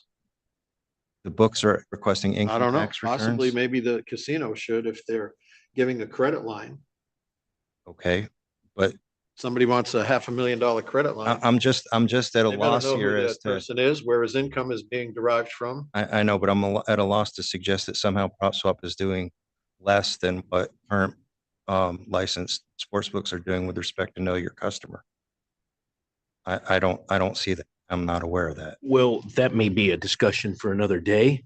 If you've read the newspaper lately, Nevada is very concerned about illegal bookmakers being involved in Nevada. So my guess is that we'll be asking the exact same question you're asking. Understood. And if the regulations require more for know your customer, then we're going to have to build that into our agreement with the licensed book. Remember, this regulation requires us only to do business with a licensed book for their tickets. And so it's not like there's going to be some bookmaker hitting some book that we don't know about and the ticket's going to show up in our system. It's going to be a Nevada book that's been licensed by you, that's regulated by you, that does all the know your customer requirements that you require, that are the tickets that we're going to market. And it's the next step, though, the step that you don't believe is a wager. that's the step where somebody could get involved, and appreciate that Mr. Epstein says that there is a know your customer component at that point. You got to know your buyer and your seller in the prop swap system. And I got some questions I'm going to go through unless you got more. You got Judge. Just one other one. What are the limits on how big of a wager you'll facilitate? So 50,000, 100,000? So Luke Brigandy, currently there is no limit. We're open to discussing that with these contracts with Nevada sports books. The largest ticket we've sold is for 125,000 in December. Okay. How much? 125,000. The bet lost. So good job on the seller. Okay. That's it. Thank you. Good. So you talked about 23 states when you're providing the other information, Mr. Rubenstein. I'd like to see who those other 23 states are. Just trying to get a handle on how things are going. And I understand you said that it's evolving. What other competitors are out there right now competing with prop swap? Is there anybody? It's Luke Brigandy again. There are. No one's live. We've had a couple of competitors raise money from venture capitalists and investors. WagerWire is probably the nearest competitor of ours. A company called Second Bet has been up for sale. And then Bet Swap is a third competitor. None of those are active at this moment. Gotcha. Are there any licensed gaming establishments? Obviously, we're talking about outside of Nevada right now. Any licensed gaming establishments that are doing this resale activity? There's not. And that was one of the discussions we had in 2015 is what if a sportsbook wants to do this? And, here we are a decade later almost, and they haven't yet. So I think it's just a business that is complicated. And if you have a primary market provider providing Dallas Cowboys at 30-1, and then you have 17 other tickets at 33-1, 37-1, 42-1, 45-1, 51-1, it gets very complicated for the customer. So the ability to outsource that secondary market technology to a third party, we think makes more sense than integrating them into the same product. That becomes very confusing for the consumer. Tell me in general, how's your relationship work with the licensed sports pools outside of Nevada? Is there an ongoing conversation? Do you talk to them? Do you just facilitate it? How's it actually? Yeah, so I think they see that this is good for business. I think deep down, these sports books and other parts of the country know that people are now making more wagers. They're not just betting on their favorite Las Vegas Raiders. They're betting on the Chiefs and the Dolphins and the Browns. So they're betting a portfolio, and that's great for the sports betting industry. And I think that when they have conversations with us, they see that light. They see that the future of this is people are going to be buying and selling sports bets.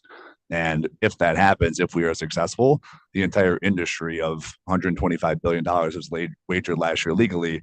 We think we can grow that by 30 to 40% if people are now making bets solely with the intent to sell them, as opposed to prior, you were only making the bet with the intent that needed to win. But if you make a bet with the intent that you can sell it, that changes the sports betting psychology, and that's great for business.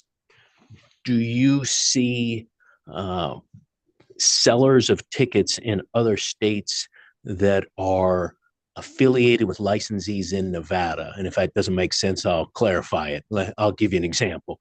There's a lot of casinos here on the Las Vegas Boulevard that also have casinos in the rest of the country. Do you do business with them outside of Nevada? Large business. We had a very large partnership for March Madness and the Masters lined up with a subsidiary of one of the casinos here that is extremely in support of prop swap. And, it's in a state that doesn't have mobile sports betting. So from a, paper ticket perspective, we make a lot of sense. And that was my next question. Are you getting interest now from, and I'll be completely on the record, nobody's come to me other than you and your counsel and asked about this.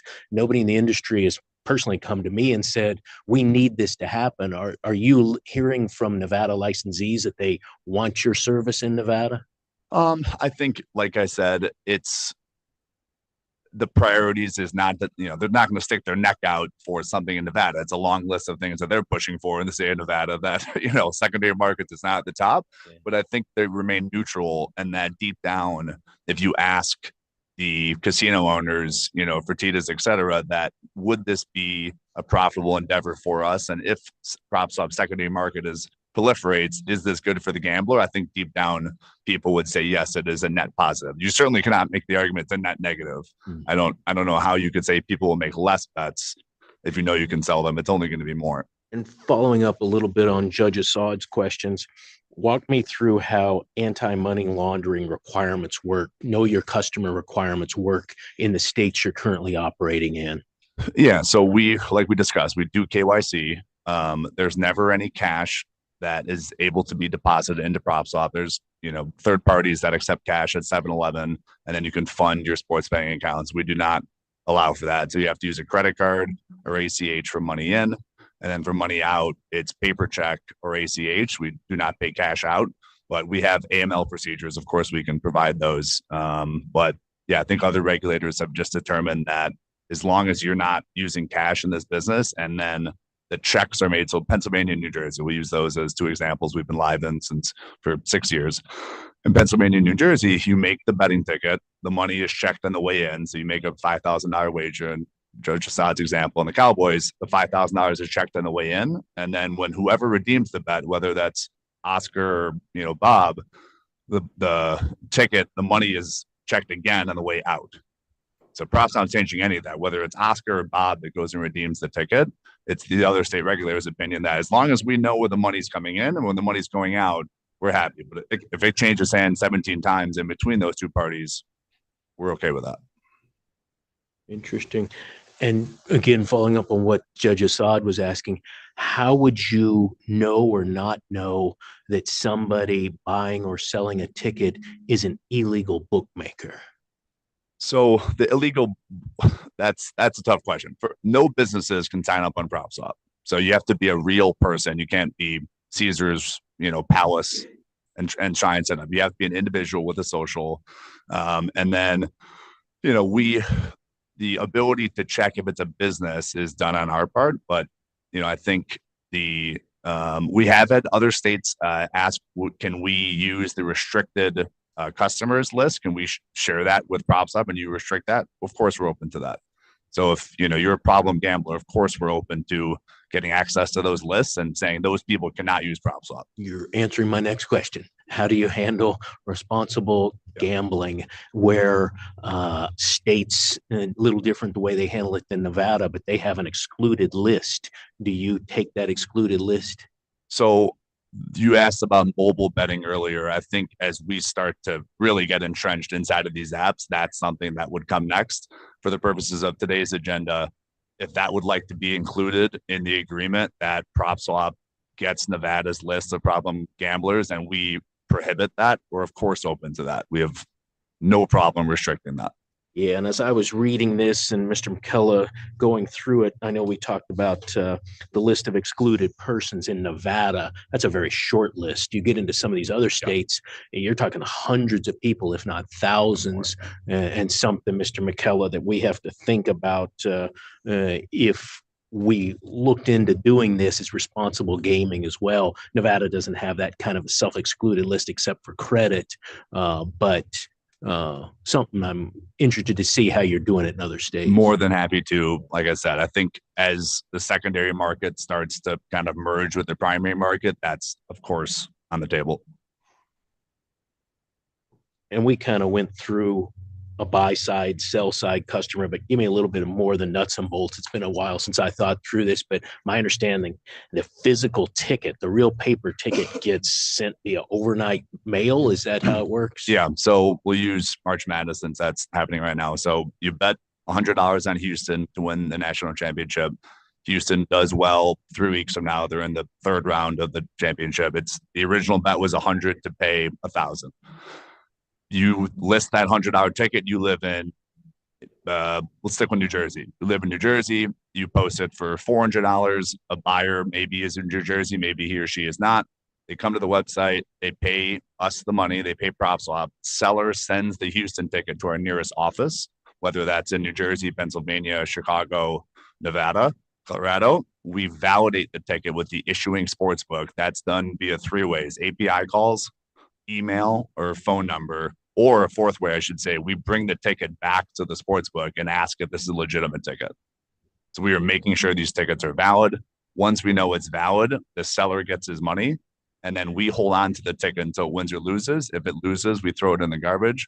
If it wins, the final buyer gets it in the mail, and then it's his or her responsibility to redeem it with the issuing sportsbook.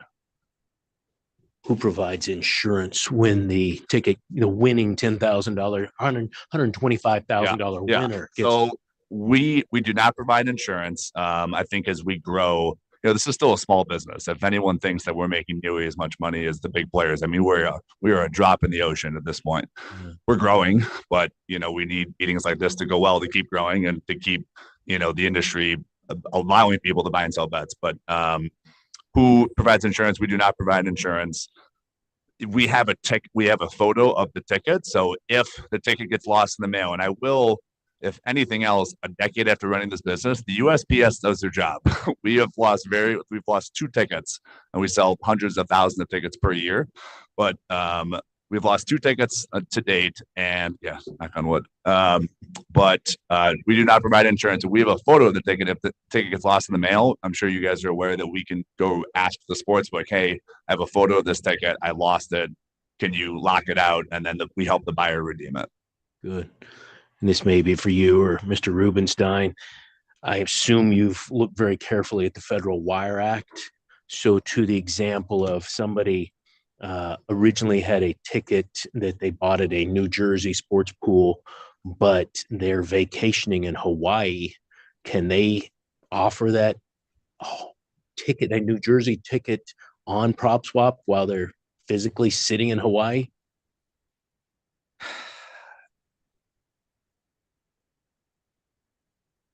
And I don't need you to give me a legal opinion on the record, flat-footed, but I was just saying, I could argue yes, of course, because the ticket is not really going to be physically, moved or transacted while they're on. I guess my next question is geo blocking. Is that occur if I bought a bunch of tickets in New Jersey, but I bought them 4 months ago before March Madness, and now I live in Utah? Can I load these up on PropSwap? You can, as long as the ticket originated from a legal jurisdiction. So if you had, prior to, in the first 6 years when we operated here, tons of people come to Las Vegas, they go back to Los Angeles. We were able to send sale proceeds back to California, but because the ticket originated legally in the state of Nevada. Good. And I believe that's the same case that the books themselves. The books themselves are mailing tickets to California every day. They're mailing checks to the state of California every day. So if you bet on the Lakers tonight, and you had to leave Las Vegas on Thursday, and then you mail the ticket into the MGM Grand, the MGM Grand will mail a check to the state of California. Understood. Who handles patron disputes if somebody gets upset, not about the 2 tickets that got lost in the Postal Service, but somebody just gets upset and for whatever reason? Who handles a patron dispute? So we'll handle that. That's a peer-to-peer dispute. It certainly is something that we try to avoid, and the way we avoid that is by validating the ticket, right? So is once we know that it's a legitimate ticket, we know it hasn't been stolen and hasn't been locked out, because the sportsbook is helping us validate that. That really drops down the ability for the seller to come and say, whoa, this was lost, this was stolen. The sportsbook just told us that this is a legitimate ticket. So it happens very rarely. You can count on one hand how many times that's happened. Yeah, that was my next question. How often does it happen, and what would it happen over? It's pretty clear. It's probably what I offered to pay and what I accidentally listed it for sale, which is ridiculous. Right. You went through the entire process and that was an accident. We've dealt with a couple of those. Why would a licensed sports pool in Nevada need or want to use your service if they could do it themselves? And you answered this a little bit earlier, to the fact of they're busy enough on different levels of tickets, different amounts, different odds. Is it just, to your point earlier, is it too small for them to be interested in? I think it's part that. I think, if we do our job, eventually they'll say, wow, this is a big business. I think it goes back to the allowing if you look at a sports betting app right now, it's all primary market. So of course, back to the Dallas Cowboys example, all you see is 30-1 on the Cowboys. But if you go back into the app and now they have a secondary market, the list of Cowboys bets just grew. It's going to be in the thousands. So the customer experience, we think, it's much cleaner, much simpler to outsource that to a third party than just have those customers use our secondary market outside of, or an odds board will take. You walk into the TI odds board, Treasure Island's odds board, that's only showing Dallas Cowboys one bet. But if you now are going to post secondary market odds in those odds boards, I mean, you wouldn't have enough space in this room to post all the bets for sale. And to your point, you've got first mover status. There's a couple competitors out there that may or may not activate. You got licensees that may or may not activate. So there's really no barriers to entry against competition other than the fact that you've built the first working mousetrap. We've built the first working mousetrap. I think if you look at the ticketing industry, the secondary market for tickets, StubHub is still market leader because they grew fast and they had liquidity, AKA how quickly would this bet sell? That $125,000 bet that we sold in December, all of our competitors would not be able to move a bet like that. What are the FanDuels and the DraftKings, the world with their level of activity and liquidity saying about a company like yours? Are they encouraging it? They are. Yeah, we're extremely friendly with those companies. I think they are the most risk taking in the space. So they just acquired a company similar to ours for $750 million 2 weeks ago. It's called Jackpocket, ability to order lottery tickets on your phone.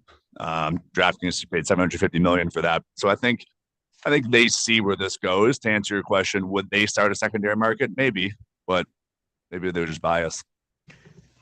And we touched on this a minute ago, but just to be clear, if this regulation was amended by the commission to allow this process, your company would have to enter into a written agreement with each Nevada licensee before you could do business with that licensee. And at this current time, it's paper tickets. That is correct. And then future would obviously be if you could figure out the mobile wagering. Correct. But you would need a separate agreement for each licensee.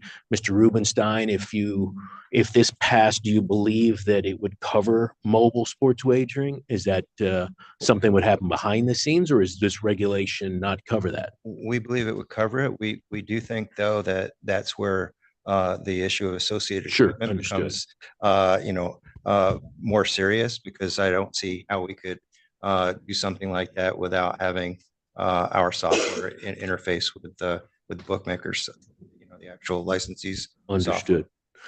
I want to get to the Chiefs and ask them some questions, but before I do that, this came up, as you know, in the 23 legislative session, and the students at the UNLV Law School actually proposed language. How did the law students get prop swaps language? How do they get our language? Yeah. If I may, because please. I was involved in that, and Ian was as well. What happened there was that they actually introduced the bill with their own language.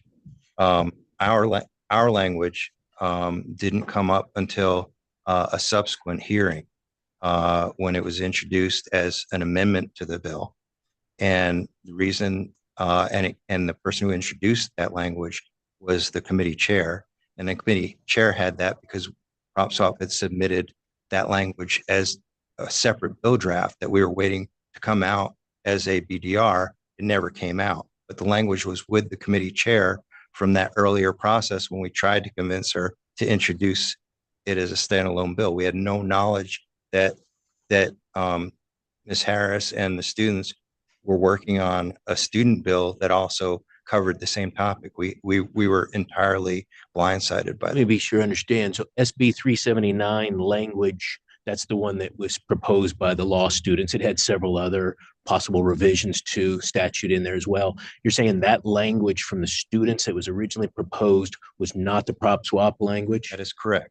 The prop swap language surfaced in the second hearing when it was introduced in its entirety as an amendment in place of all of the language on that section of the students bill. And that's how it came to see the light of day, even though we were pressing back in the December, January timeframe to have the committee chair introduce it as a standalone bill. We never got it through legislative council. So it's your testimony that the student bill did not look like the prop swap language? It was significant. It was materially different. I mean, and that came to your knowledge directly from the law student? To the best of our knowledge, yes. Okay. And I believe Ms. Harris, if she were here, would tell you the same thing. Yeah, no, and it's not that broad of a topic where there could be that many variations, but I think if you look at the two side by side, I think you'll see they were drafted by different people with a little bit different approach towards regulation. I will be looking at them side by side. I'm sure. Yeah, I have not done that. I thought you had when we were discussing it during the session. For the record, I was blindsided. As were we. Okay, good. I'm glad that you were, because I was completely blindsided. And as you know, SB 7, that was a BDR put forth by this gaming control board, was scuttled because of this situation. Understood. As ultimately water under the bridge, understanding that you were blindsided on some other language put in SB 7. We were also blindsided by the fact that the bill got out of committee but never got to a floor vote because we were assured it would go to the other house. 379. Yeah, we were blindsided by that turn of events. So there was a lot of cloak and dagger stuff. There was a lot of sausage being made. Yes, there was a lot of cloak and dagger activity that neither you nor I were aware of at the time. But swear under, if you put me under oath, if you and I will say you've told me that before, that you didn't know. So I'm not questioning you at all.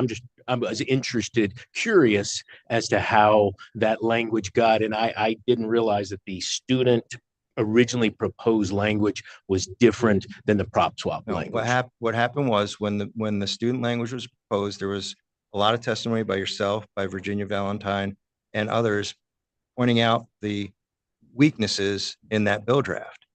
And so at that point, we did go to the chair and say, hey, our bill draft that we submitted to you back in December, January, that we asked be introduced as a standalone bill that never got introduced, addresses all those issues. Please go take a look at it.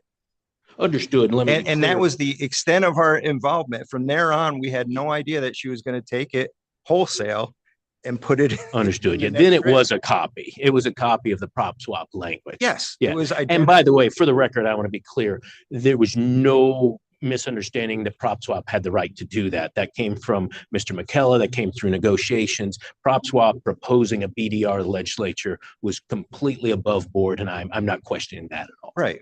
And that was something we had discussed in the initial settlement discussions with Chair Gibson. Yeah. Everybody was aware we were going to go. What we weren't aware was that SB 7 was also going to have language addressing the topic a different way, and that blindsided us. Understood. So, like I said, there was a lot of cloak and dagger stuff going on, of which neither you nor I were aware. But our sole involvement in that language seeing the light of day was going to the committee chair and saying all those issues that were raised at your first hearing are addressed by the language we gave you back in December. Please go read it. And that was the extent of. Yeah. No, I appreciate you revisiting history with me. So thank you.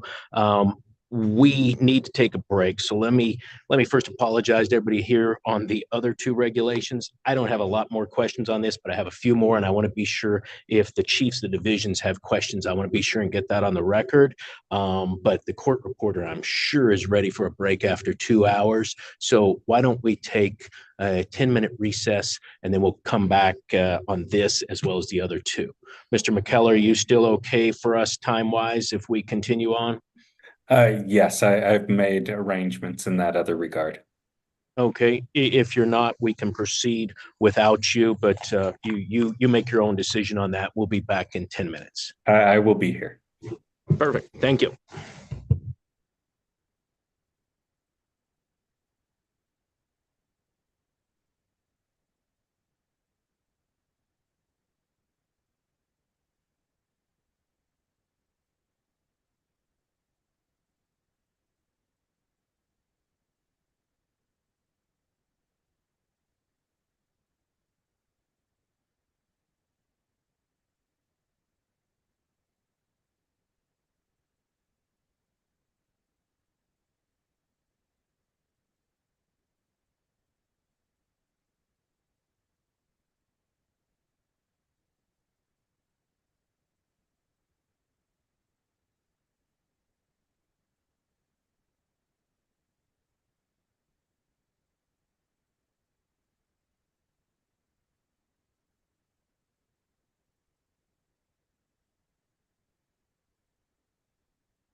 All right, we are back from our recess, and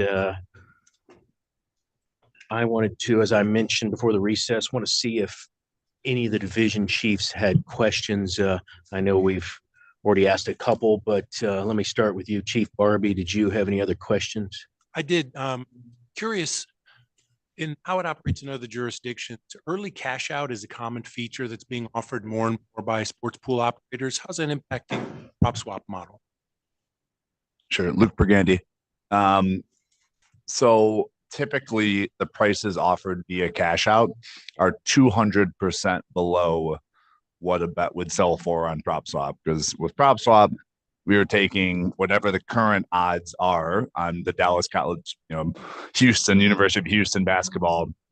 We pull down the odds every night at 2 a.m, and then we suggest what the bet should be sold for based on those current odds. What the sportsbooks are doing via cash out is having a margin involved in there. And we typically see that number at 200%. So if a bet would sell for $300 on prop swap, the cash out would be $100. And it's obviously single buyer with cash out. You're selling it back to the sports book. The analogy we use in the car industry is if you'd like to get your car sold by 5 p.m. on Thursday, go to CarMax. They'll pay you by 5 p.m. on Thursday for your car. But if you can wait until Saturday, post it on eBay Autos, Facebook Marketplace, Craigslist, you're typically going to get 50 to 100% more for your vehicle. Great. Thank you for that explanation. Have you seen any impact on your business, though, as early cash out become more prominent? But it's funny. The sports books embracing cash out has actually made the idea of selling your bet more viral. We're seeing people now make bets with selling it in mind. So it's actually been a net positive. Now, as we're negotiating with sports books, that's the first thing. Sports books say, well, we have cash out, but that's not the future. Every sports book in the country, not, I believe does Nevada have cash out? Some. So every other jurisdiction, cash out is the norm. You're behind the 8 ball if you don't have cash out, but that's not the future. The future is selling your bet for that 200% more because you're selling it to another person. Great. Thank you. I don't have any additional questions, Chair. Thank you. Chief Fremont, I know you weighed in on a couple issues. Anything else you wanted to ask?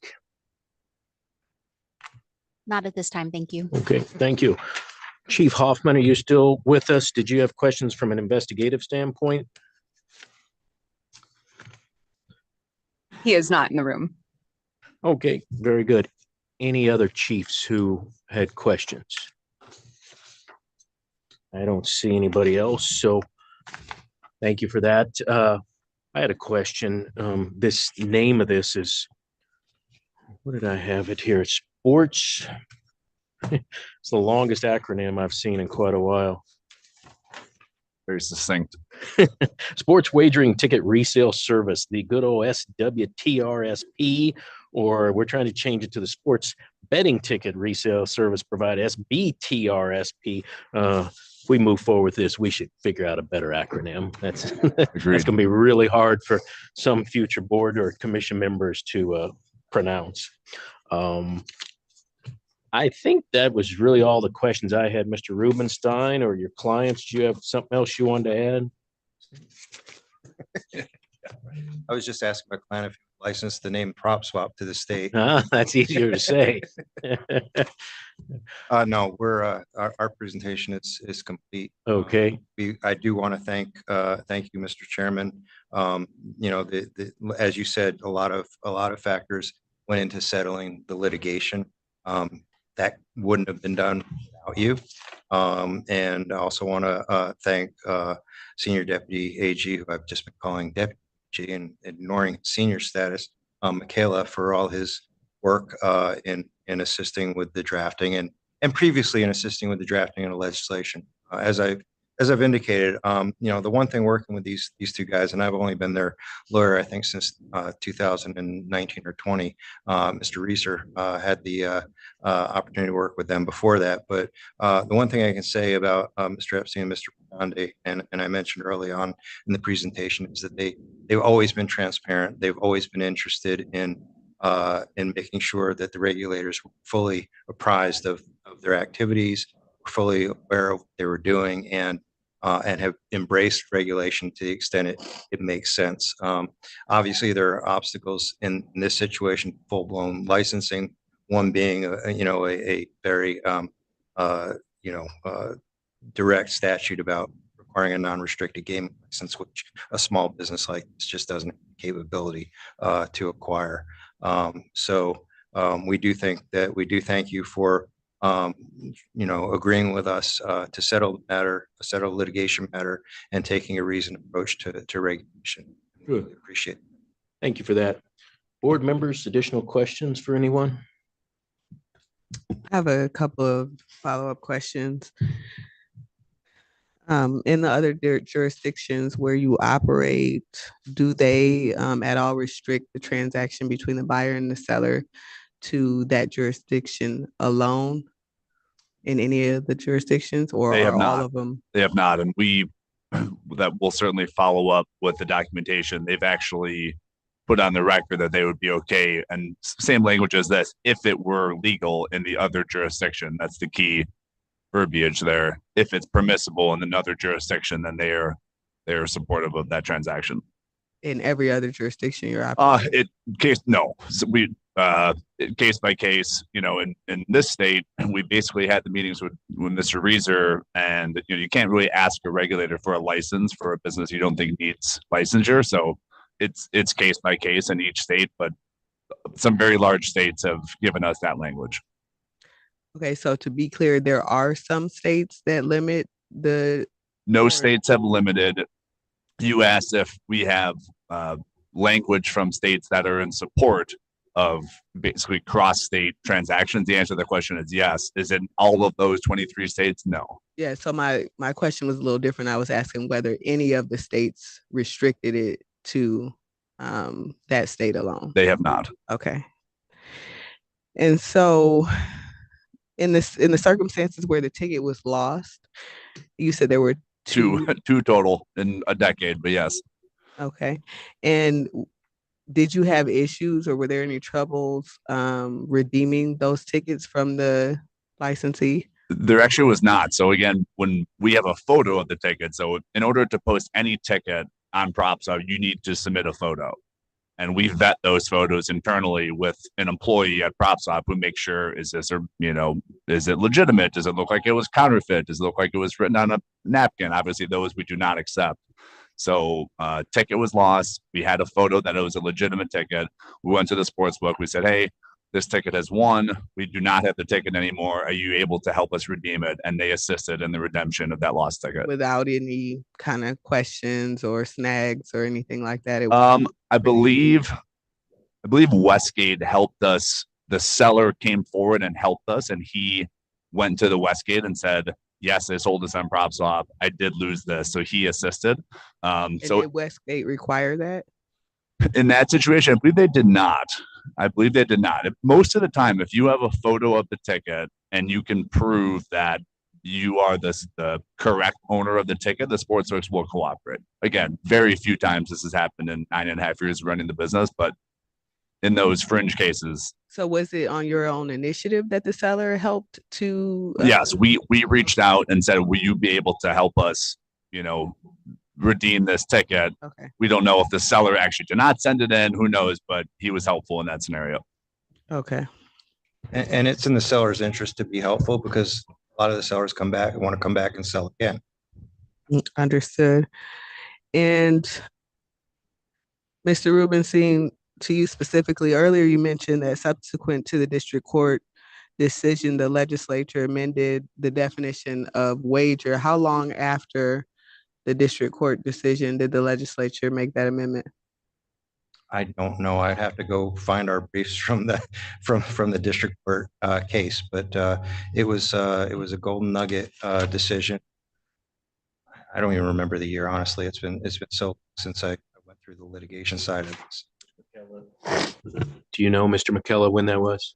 Off the top of my head, no. I think Golden Nugget, it was after the Hacienda decision, so I want to say 70s. Yes. And then I believe the legislature added the definition of wager maybe late 90s, but memory may not serve. I'm thinking mid-80s, early 90s. But you guys if I had to briefed guess. on, both sides briefed on this issue then? Correct. Okay. Yeah, and I think what Mr. Rubenstein was saying is that the case law that was being argued was prior to the legislative change of the definition or creation of the definition of wager. The district court matter, and this was obviously just a couple years ago. That's correct. So case law was 40 years ago, maybe 50. Statutory change was 40 years ago. You don't get a lot of case law on gaming issues, and even in Nevada. Good. Thank you for that. Let's keep it that way. Thank you for acknowledging that. That's all I have. Okay, Judge, any other questions? Yeah, just a couple. Thank you. NRS 465.093. I'm trying to reconcile that with this situation. It says placing, sending, transmitting, or relaying wagers to another person prohibited under certain circumstances. The penalty is a gross misdemeanor, except as otherwise provided in NRS 465.094. A person alone or with others shall not knowingly from within this state place, send, transmit, or relay through a medium of communication a wager to another person or an establishment that is located within or outside this state. Right. Or subsection B, from outside of this state, place, send, transmit, or relay through a medium of communication a wager to another person or an establishment that is located within this state. And then 465.092 talks about accepting, receiving, or allowing another to accept or receive a wager from a person physically present in this state is prohibited under certain circumstances, and it covers this situation. If I may, Go ahead. the key there is 465.094, which is the exception to those two statutes. Mhm. If this regulation is adopted, or this regulation change is adopted as draft, which requires the registrant to be a service provider for a licensed Nevada sports book, then it fits within that exception. They're talking about global risk management. Did I cite the wrong number, John? 465.094, limitation on applicability. Yes. Provisions of NRS 092, 093 do not apply to global risk management, whatever that means. So if this isn't a wager, is it a security? No, it's under the scenario we're talking about. It's a wager, but I don't believe 094 is limited to global risk management, is it? 094. Or to a wager, it says global risk management pursuant to NRS 463.810 and 463.820, or to a wager placed by a person for the person's own benefit or without compensation for the benefit of another that is accepted or received by or placed with or sent, transmitted, or relayed to. So again, back to that situation it's that last where clause where it's placed with or related to a licensed sports book. so if as the chair mentioned, the gentleman in Utah wants to buy this ticket on the secondary market after someone else has purchased it, doesn't that violate Utah law? Since gambling is prohibited in Utah? Yeah, I mean, it's been our opinion in every state, and we've discussed this, at length. Other states have agreed that that person is the seller in Nevada is not risking any money. So it's difficult to call that a sports betting transaction. And then the buyer is buying property that was legally obtained. We use the secondary market for mortgages a lot with regulators. You can acquire a mortgage in Florida and sell it to someone in the state of New Jersey. That is a perfectly permissible transaction. So we view a sports betting ticket no different than a mortgage, a baseball card, any asset that is going up and down in value. We don't think it's a security because it's not a share of a company, but we just view it as property, just like concert tickets. If you had Taylor Swift concert tickets in the beginning of summer last year, you were selling those for 10 times what you paid for it. We view this no differently. I get that, but if the property or a ticket to Taylor Swift, that's something of value. You have that, you're not going to lose the entire thing. But a sports ticket, the person in Utah who wants to buy that ticket on the secondary market can lose the whole thing. Well, I mean, they're not in Utah, so That's the risk. No, but a person in Utah could buy the ticket online, right? Or California. Not in the state of Utah, but I understand What about the California? spirit of the question. And if push comes to shove, if this in order to move forward, we restrict this to the state of Nevada, we will. We think that it's property and property can change hands, just like we talked about the California example before. Bet gets placed in Nevada, customer goes to the state of California, mails the ticket back into Las Vegas, check gets sent to the state of California. We don't view that as a violation of interstate, of Wire Act, of California gambling laws. But they bought or made that bet in Nevada. To the judge. They did. Judge's hypothetical a little different than mine. I said somebody who placed a wager in New Jersey, happened to be vacationing in Utah or Hawaii and tried to sell it. And Mr. Rubenstein's comment was the ticket was actually bought in New Jersey. To the judge's hypothetical, and I want to be sure we're clear on this, if somebody got on the PropSwap app and tried to buy a Nevada licensed sports wagering ticket and they were in Utah, they cannot do that, correct?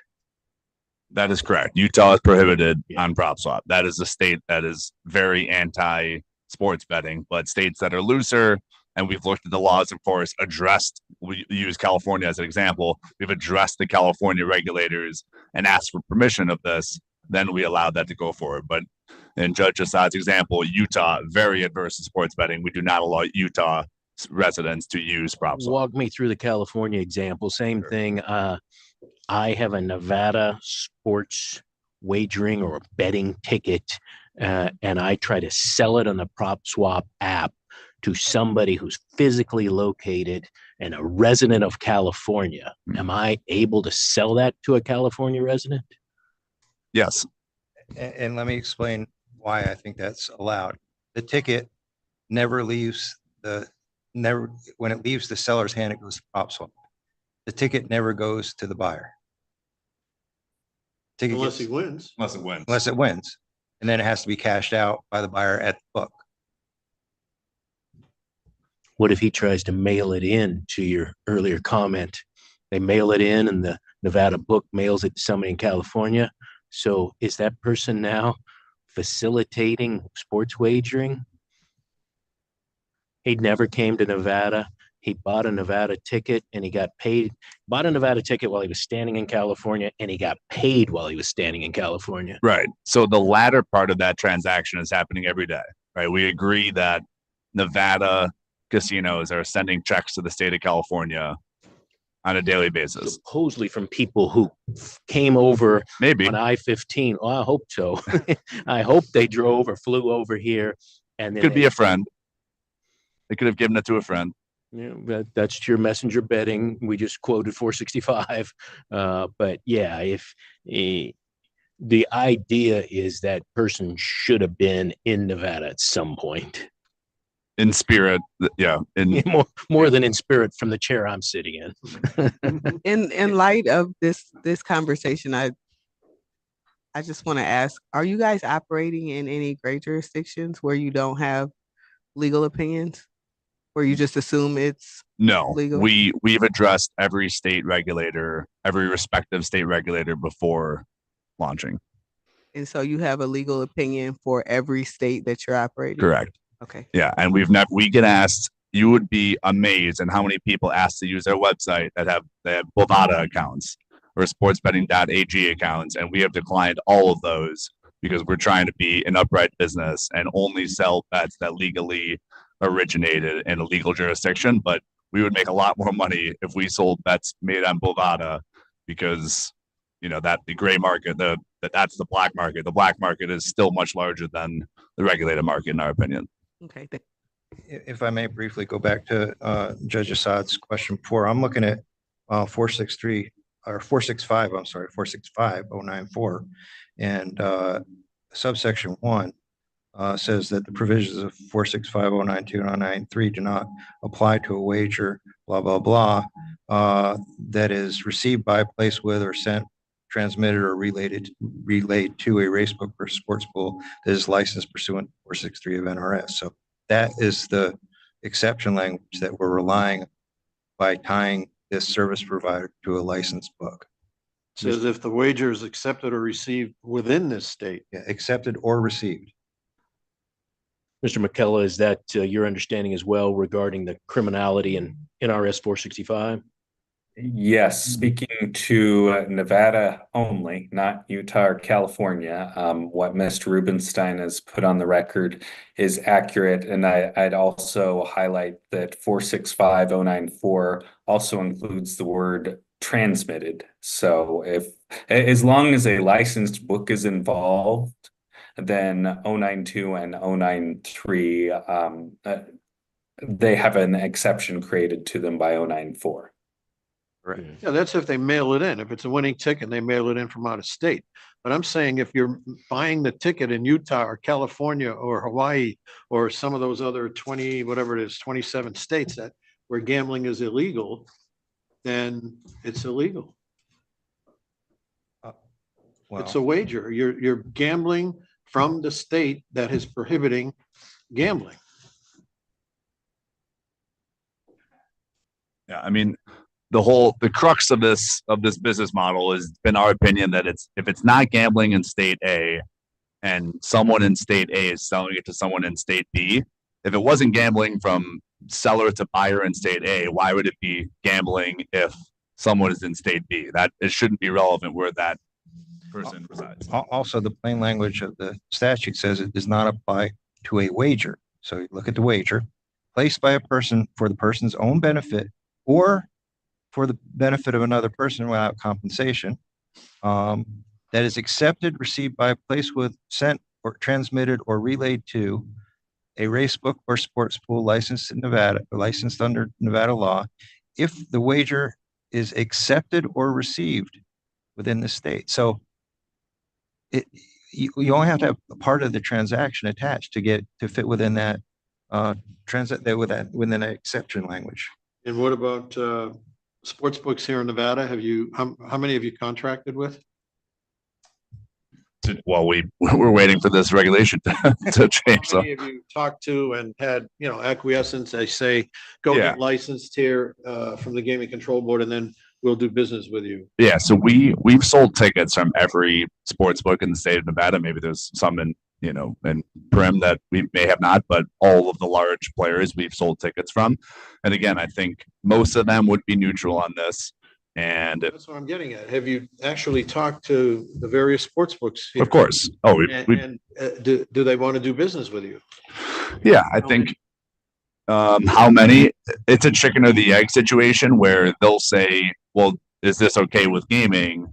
And then we have to go to gaming, and it's been a work in progress. So I think this reg change would give a lot of relief to the sports books and say, okay, we don't have to worry about regulatory uncertainty.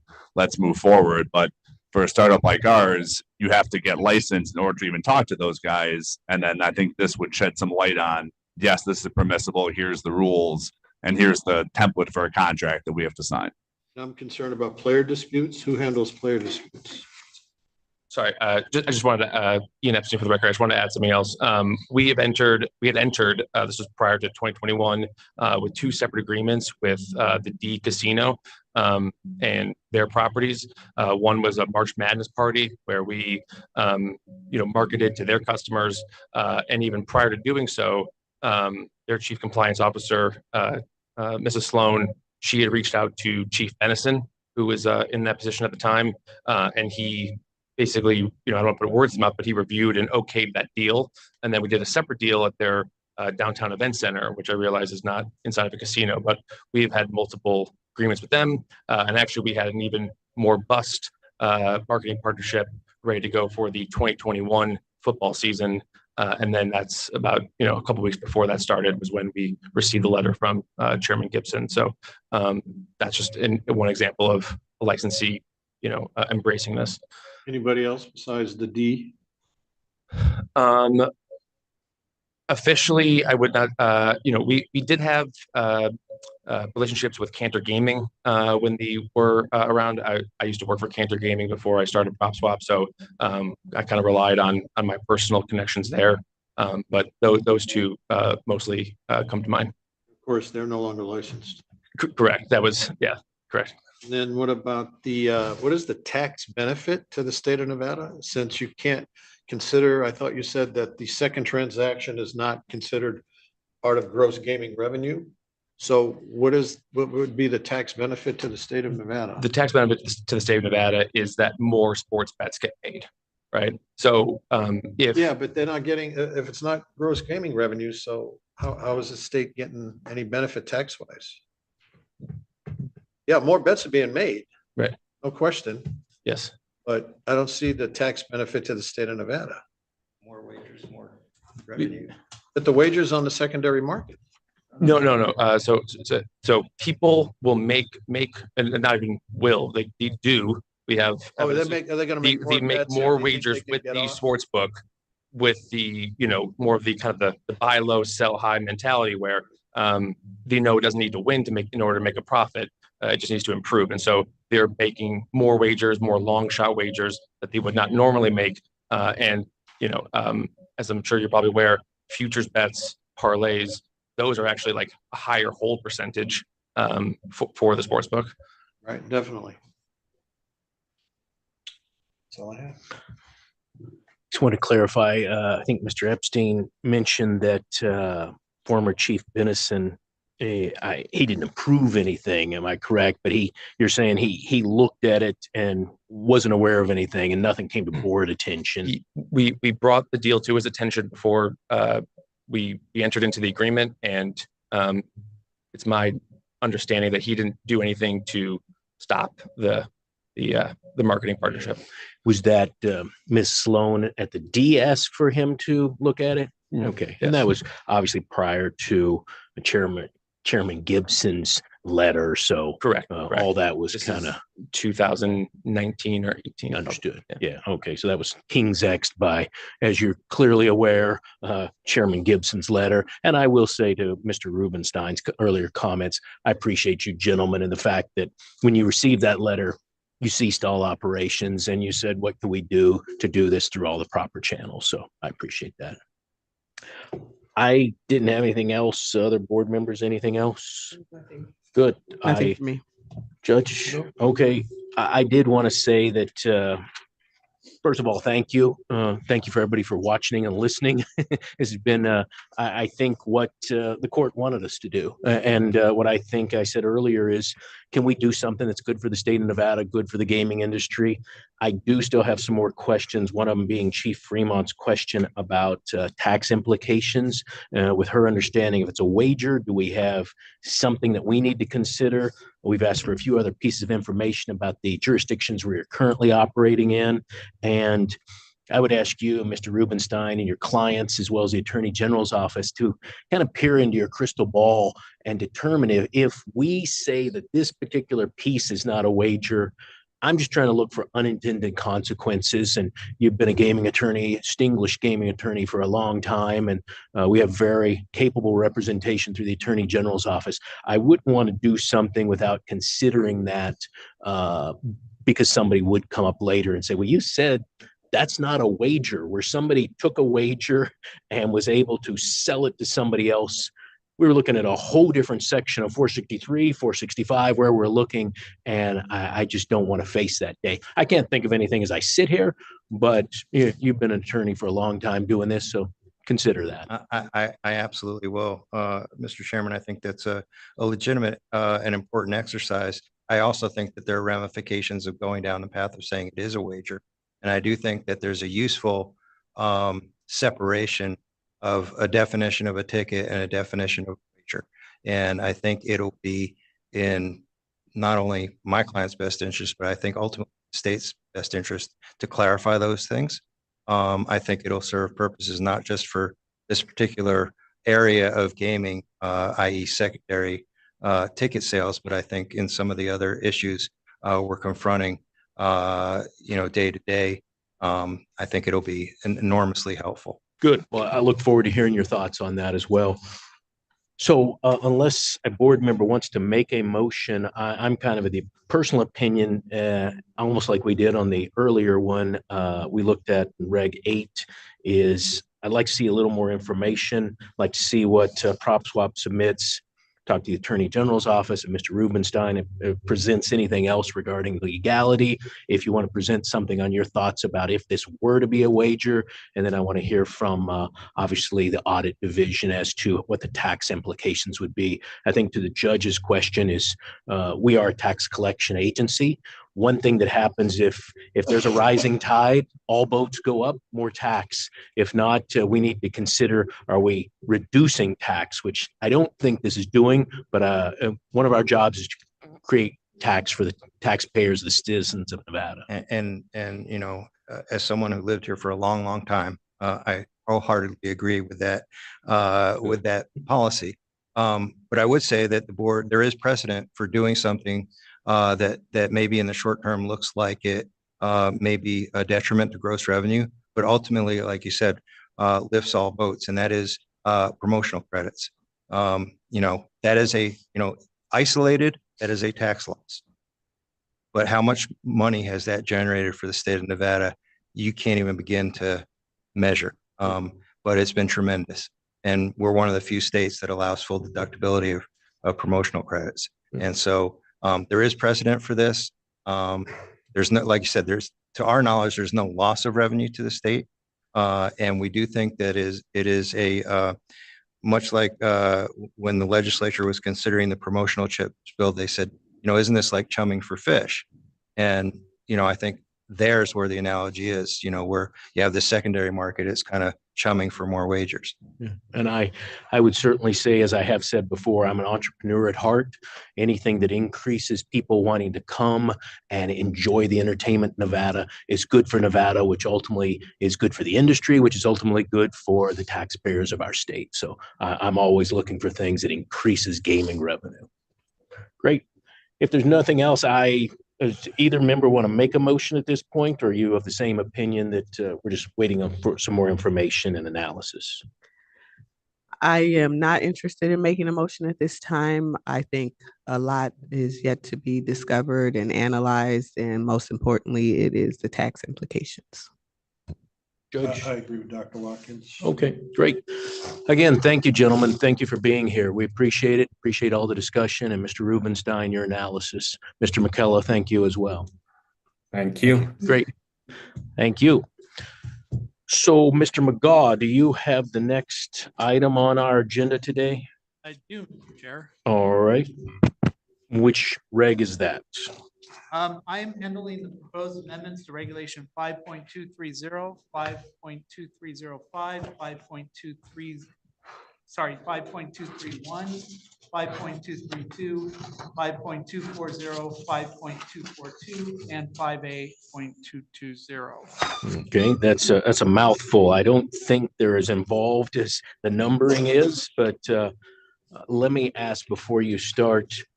I was going to ask if the court reporter needs a break, but do you know, Madam Secretary, are we okay?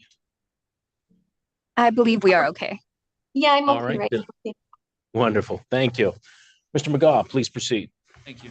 Good afternoon, Mr. Chair, members of the board. For the record, I'm here from the Nevada Attorney General's office representing Nevada Gaming Control Board in this matter. Before you today, you should have a draft dated February 28th, 2024, as well as an addendum to that draft. The addendum reflects additional amendments to NGC Regulation 5.242 that were made after the original draft was published. The addendum replaces the NGC regulation as it appears in the draft dated February 28, 2024. This draft and its amendments proposes amendments to Nevada Gaming Commission regulations that I just read into the record. These amendments were originally prompted by sections 9.1 and 9.3 of Senate Bill 14 from the 2003 regular session of the Nevada legislature. That provision gave the Nevada Gaming Commission authority to define what portions of a registered hosting center and a registered service provider's premises, the board and commission are allowed to have access. If it pleases the chair, I will go regulation by regulation. Please summarize the changes to each. Yeah, that'd be great. I mean, we've seen the written copy. I know it's also been published. Has the addendum you're talking about, has that been published to the public as well? Yes, it has. It is on the website. Okay, why don't you give a brief synopsis? You don't have to go word for word through it, but yeah, tell us generally what's the proposed revisions are. Okay, try to make this quick.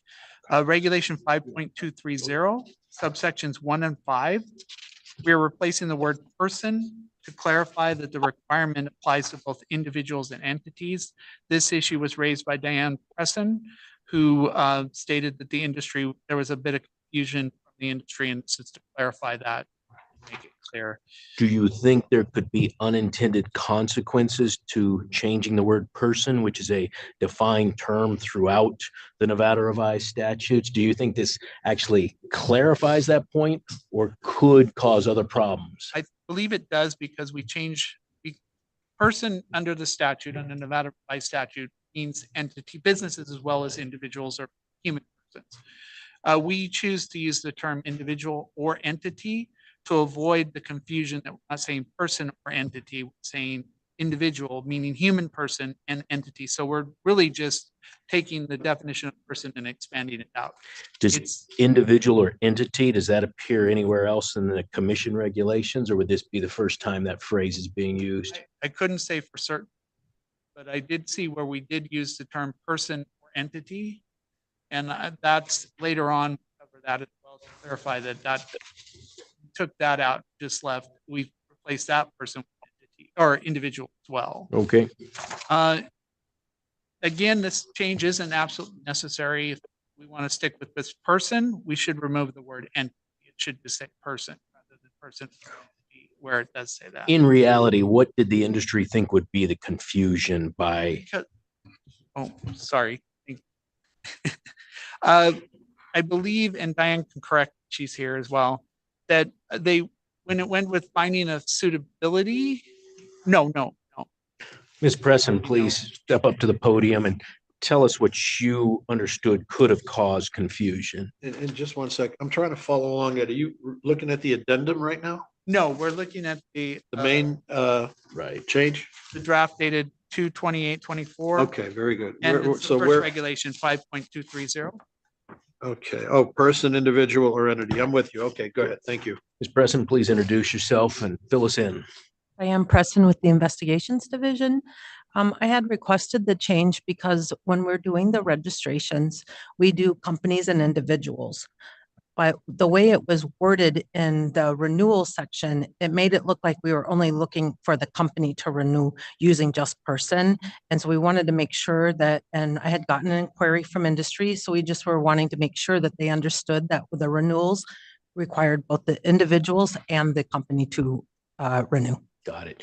Post them bringing that potential confusion to your attention, did you show them, or have you had any future conversations about individual or entity? Did that solve their concern? No, I did not. I don't know if Dag McGaw talked to, because it was in relation to with the service provider and the hosting center stuff. Okay. So I don't know if that was, if you. Senior Deputy McGaw, did you hear anything back from the industry after you changed it to individual or entity? No, I had not. Okay, good. And that's been published though. Yeah, that was part of the published draft. And the idea, Ms. Presson, was you were trying to solve a problem that was brought to your attention. Right. We were just trying to make clear that it was both the person or the individuals and the entity that have to renew in order for all the hosting centers to stay intact. Great. Thank you. And to be consistent, we changed it throughout sections. I saw that. There wouldn't be back and forth between person and individual or entity. Okay, please proceed.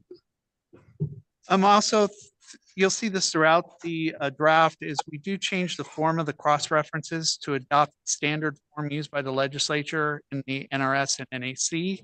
These are non-substantive changes just to try to make consistent throughout the regulation. And that's all the changes to 5.230. Moving on to 5.23005. 5.2305. Starting with subsection 5. Or subsection excuse me, this corrects a typo by changing the term section to sections. And that's the only change to regulation 5.2305. If you look at the first line under 5.2305, it says subsections 1 through 4, no changes. Is that actually 1 through 3, no changes? Yes, I apologize. Yes, Okay. Chair, Good. If you can catch that in the cleanup. we'll fix that on the next draft. Thank you. All right. 5.231. 5.231 subsection 1. This refines the portion. This is actually what the Senate bill was aiming to allow us to do. It refines the portion of the registered hosting center to which the board and commission would have access to just those areas on which the equipment processing the respective gaming functions are located. Currently, it's, you know, that they're supposed to have the same access they have at a licensed gaming establishment, but that was felt that was too broad, because really we're only interested in those areas, the hosting center where gaming transactions are, or the equipment is. It also deletes the waiver provision of that section because we're adding a new waiver section in subsection 2 that would cover this. Moving on to subsection 2, it adds a provision that allows a registered hosting center to apply for a waiver or modification to the requirements of subsection 1. This provision allows the board chair to place any limitations, conditions, or alternative procedures in place on any waiver or modification he or she grants. It also states that the application for waiver or modification is part of or an addendum to the hosting center's application for registration, thus allowing the board to impose an investigation fee to cover any cost of processing the application. And it was felt that this should be a flexible amount versus a fixed amount to gauge it based on the complexity of the request. Moving on to subsection 3, this adds a provision that states it's an unsuitable method of operation for a registered hosting center to deny a member or agent of the board or commission upon lawful demand access to the relevant premises or equipment, the ability to inspect any aspect of the registered hosting center's operation that's related to its registration, and to fail to disclose any aspect of the operations conducted by the registered hosting center that's pursuant to its registration. And that's all the changes there to that regulation. Now moving on to regulation 5.230, or I'm having a hard time, sorry. 5.232, subsection 1 through 7 replaces the term person to clarify that the requirement applies to individuals or entities. And also in subsection 7, it corrects a typo in a cross-reference by replacing the word paragraph with subsection. Regulation 5.240, subsections 2 and 6, again, just makes a change to standardize the cross-reference there. Subsection 10 adds a provision. This again is related to SB, the Senate bill. It adds a provision to refine what access the board and commission have to service providers' premises. Now, since a service provider, their entire operation falls under the registration, it's not limited like it is with hosting centers. I mean, we're allowed access to their business premises. It adds a waiver modification provision similar to that provided to registered hosting centers, same exact provisions, and adds the same unsuitable method of operation provision that's added to the hosting center section. Moving on, this change also deletes subsection 16 as it is no longer felt it's necessary as the dates have all passed that are in there. That was a grandfather clause that was added when the regulation was new.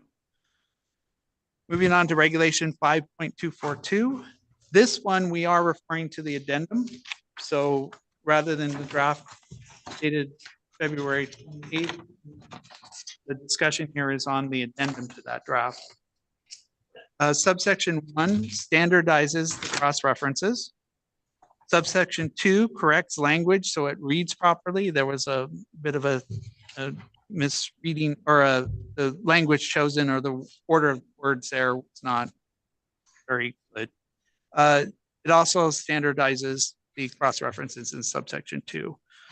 Subsection 3 provides that a cloud computing service provider may apply for a waiver or modification of the requirements of subsection 2.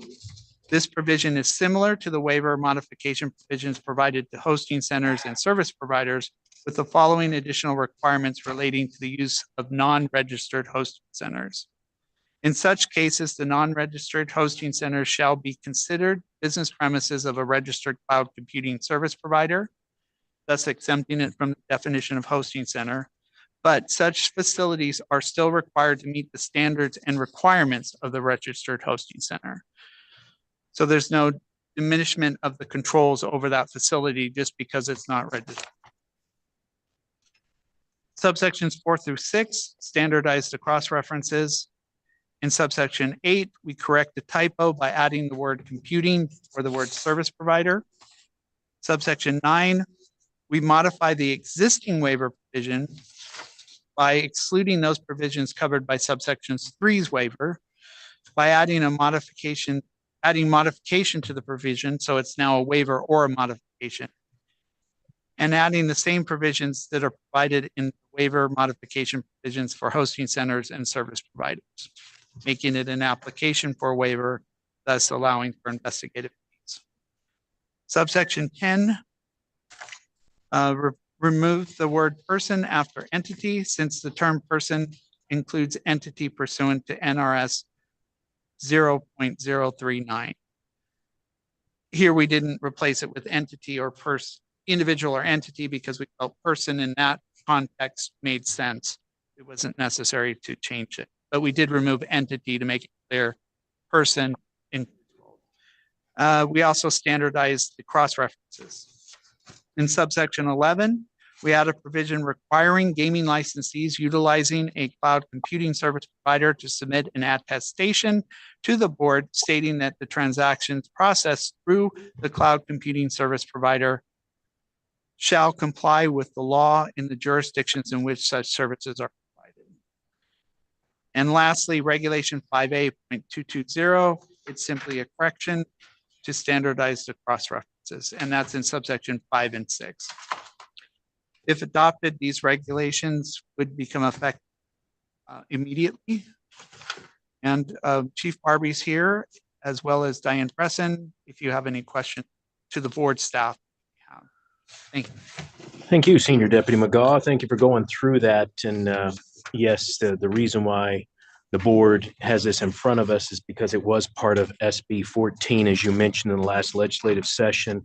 And the governor's made it very clear that any regulation approved changes, any statutorily approved changes to regulation should be handled as expeditiously as possible. So we are working on that. I've gone through this, and my understanding is that a working group with the industry and very experienced and distinguished legal counsel has also been involved. Is that correct, Mr. McGaw? That is correct. Very good. Chief Barbie, I'm going to hold comments for you for a minute and ask first if there's anyone here in the audience who wants to comment on this. We'll start here in Las Vegas.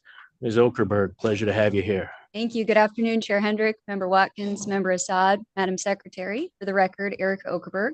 I'm appearing today on behalf of Amazon Web Services, or AWS, and here with me is the in-house counsel for AWS, Andy Katz. We thank you very much for the time and acknowledge that we were part of the working group and really appreciate all of the time and effort that the board has put in. You, Mr. Ross, Senior Deputy Attorney General McGaw, and Chief Barbie, it's been a real pleasure to work with you and find something that's going to help modernize the process. And if I could, Mr. Katz would like to just make a brief statement in favor of these. Absolutely. Welcome, Mr. Katz. Pleasure to have you here. Appreciate it. Thanks. Just really wanted to say, appreciate the opportunity to be here. Appreciate the opportunity to work with everybody on this. And we're supportive of the regulations as drafted. And that was my question. Both of you, having heard what Senior Deputy McGaw went through, including the addendum, that language corresponds with what you believe will be most beneficial to the state and to broadening gaming across the country by allowing these revisions to cloud computing, hosting centers, service providers. Yes, we do. Good. Glad. And again, thank you for your time working with the Attorney General's office and the Gaming Control Board to come to this resolution of language that we're all happy with. And getting something done by the legislature to change the law is one step. We're here to do the next step of actually making it fit for what the world needs. So thank you for your time. Great. Appreciate it. Yeah, the judge has a question. Yeah, I own a substantial amount of stock in Amazon. This is not going to increase the value of those shares, in your opinion, is it? Agreed. Yeah. Okay. Judge. And Amazon, what is their status with the state of Nevada, AWS? We're a registered cloud computing service. Registered. Yeah. Okay, very good. Thank you. Thank you. Appreciate it. Anyone else here in Las Vegas wishing to make a comment? Welcome. Chairman Hendrick, Member Watkins, Judge Assad. My name is Reed Horsley. I'm an attorney with Caesars. And this is I'm Ariel Lee, also an attorney with Caesars here based in Vegas. Pleasure to have you here. Thank Nice to you be for here. having us. We just wanted to briefly echo the comments that Ms. Okerberg and Mr. Katz have already expressed. We at Caesars also feel that this is a step in the right direction. Generally support the proposed amendments to these regulations as well. right. And we appreciate your time and working on this. Yes, and thank you for your help, as well as Mr. Hendricks. Appreciated all his time that he put in the working group to get the language where everybody can be happy moving forward. Absolutely. Yeah. Great. Thank you. Thank you. Thank you. Anyone else in Las Vegas wishing to make public comment?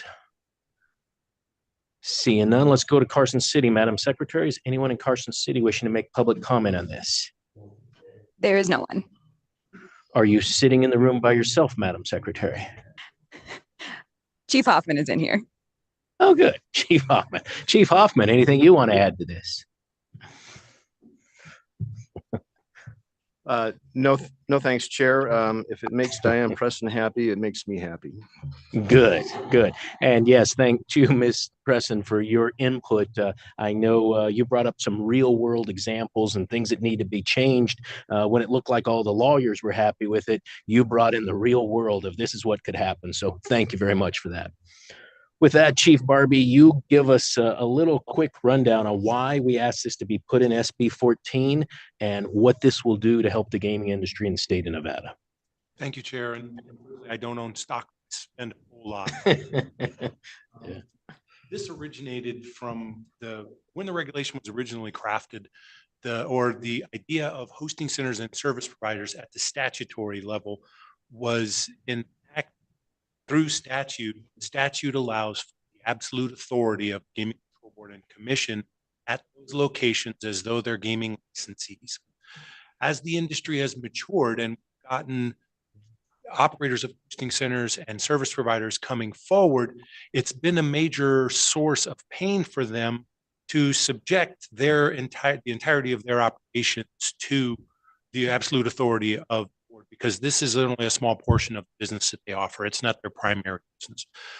That has, I believe, it impeded several of them from coming forward and registering with us, ultimately denying our licensees the opportunity to make use of these valuable services. Several of the registrants, as they were going through the process, through conversations with our team, we were able to assure them that, no, we don't plan on showing up. Plan on seizing equipment or anything along those lines, but the statute does give us that authority. So at the end of the day, yes, we could.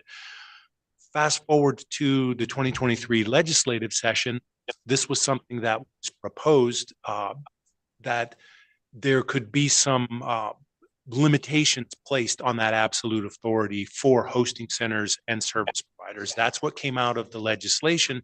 I believe the legislation requires allows the commission to adopt regulations that may temper our access to those locations. That's what I believe this language does. The language in all three sections for hosting center service providers and cloud computing service providers largely do default to we have unfettered access. So we're not taking that away unless the hosting center service provider or cloud computing service provider has a unique circumstance that they would like to come and request a waiver for. If it's in the best interest of the state, the chair has the authority to grant that waiver or modify the requirements of that, the absolute authority provision as they see fit. And then under cloud computing service provider, the waiver goes a step further to take into consideration, as Senior Dagmar stated, if the cloud service provider makes use of a group of hosting centers and not all of those hosting centers are either registered or they're under their ownership, they can request a waiver of the registration requirement of those independent hosting centers, and then we would treat those hosting centers as their business premise. Very good. I appreciate that. And yes, you did a fine job in front of the legislature explaining the need for this, that when the statute was written, it made sense that the Gaming Control Board wanted the same kind of access that it needed for licensed properties, because we believed that the information could be housed off a property. The actual wording of that didn't fit the reality of where we are today with cloud computing services and hosting centers. So coming back now and fixing the regulation and having the tweak to the law that the legislature allowed, I believe does exactly what you said. And I'm glad to hear that industry believes that's what it's doing, because ultimately we want to grow the market, and we certainly don't want to slow down operators from being able to use technology that's good for the state of Nevada and good for the gaming industry. So appreciate you explaining it here today, as well as your presentation to the Nevada legislature. Thank you, Chair. Any questions from board members? I don't have any questions at this time. Judge? No question. I just want to thank everybody for their participation in this. I think it's a very important piece of work, and it benefits the industry, and the casino industry is free to have a press release. Mr. McGaw, if we were to entertain a motion on this today, would we be in proper form with the addendum and the one little typo there? Or do you believe we should save this for our next board meeting and put it on as a item for consideration at a board meeting? Chair, you are able to proceed with voting and recommending it to the commission. Okay. Would we need to make that recommendation with the small typo change as well as acknowledging the addendum? Yes, you just need to, because the record's pretty clear, just in the motion to acknowledge any changes agreed to or discussed. I in the proposed motion language, I have the scenario that would cover it. The second motion that I. Okay, great. And those are minor changes. What I would do then is I would create a post-workshop draft that would then go up to the commission. Absolutely. And they have to consider it, have to have 30 days posting before the commission can consider it, correct? That's correct. So it would. Yeah, notice of the meeting, yeah. So it wouldn't be the March meeting. It potentially could be the April meeting. Yes, that would be correct, Chair. Okay, good. Do either of my fellow board members wish to make a motion regarding this regulatory revision? Quickly, Chair, let me turn to Chief Barbie and ask him if he has any issue with this as drafted. No, Member Watkins, I'm very comfortable with the draft. Okay, thank you. Then I'll be glad to make that motion. I hereby move that the board recommend for consideration and adoption by the Nevada Gaming Commission the proposed amendments to NGC regulations 5.230, 5.2305, 5.231, 5.232, 5.240, and 5A.220 as presented in the draft dated February 28, 2024, and to NGC Regulation 5.242 as presented in the addendum to that draft with agreed upon modifications thereto as discussed during this workshop, and with exception to the typo that Senior Dag McCaw referenced. That's the typo on page 2 under 5.2305. Should just say sections 1 through 3 rather than 1 through 4. Anything else, Senior Deputy McGaw, that we need to add to that motion, or does that cover everything? I believe that motion is in proper order. Thank you. Great. Sure. This one's going to be interesting, Madam Secretary. Do you call the roll on that, or do I do it? I can call the roll. Good. Go ahead. Member Assad? Aye. Member Watkins? Aye. Chairman Hendrick? Aye, that motion passes. So again, Mr. McGaw, my understanding is that will now be put in final format and put on a commission agenda after 30 days of public notice. That is correct, Mr. Chair. Very good. Thank you. I would anticipate then Senior Deputy McGaw and probably Chief Barbie that you'd want to present to the Gaming Commission, expecting it might be the April meeting. Your explanation, Chief Barbie, of why this came about and why we had to go to the legislature was very well explained. And then Senior Deputy McGaw can go through all the legal fun of it. I'm sure the commission would be very happy to hear it. Great. Let's move on to, I think it's our last potential reg. Is that correct, Mr. McGaw? That is correct, Mr. Chair. Great. Please proceed. This segment is the proposed amendment to Regulation 6.110 subsection 2, and I will proceed. Good afternoon, Mr. Chair, members of the board. For the record, I'm Ed McGaw here from the Nevada Attorney General's Office representing the Nevada Gaming Control Board in this matter. Before you is a regulation amendment draft dated February 15, 2024 that presents proposed amendments to subsection 2 of Nevada Gaming Regulation 6.110. This amendment removes the requirement that a gaming license make an annual adjustment to gaming revenue for the difference between the actual hopper loads on the casino's floor to that which is recorded in the licensee's general ledger. In its place, the amendment adds a requirement that licensees make this adjustment when the slot machines are either removed from the floor or converted to a slot machine that does not have a hopper. Given the shift to ticket in, ticket out systems, the number of hoppers on casinos' floors has been significantly reduced since the annual adjustment requirement was implemented. The materiality of hopper loads today is much lower than it was when it was adopted. Thus, the justification for the annual adjustment is not as strong. This amendment will save the gaming licensees time and resources. To date, the board has received one letter in support of the amendment from the D Las Vegas. There have been no written submissions opposing the proposed changes. If adopted by the Nevada Gaming Commission, the amendment would become effective at that time. Chief Fremont is here today to answer any questions the board might have regarding the background of this amendment. Thank you.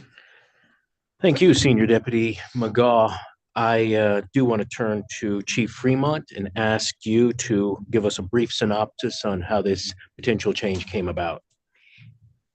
Thank you, Chair Hendrick. I actually have Deputy Chief LeBlanc here. He proposed this change, so I'm going to have him present the reason for the change. Deputy Chief, please step up to the podium. Tell us how we got here today.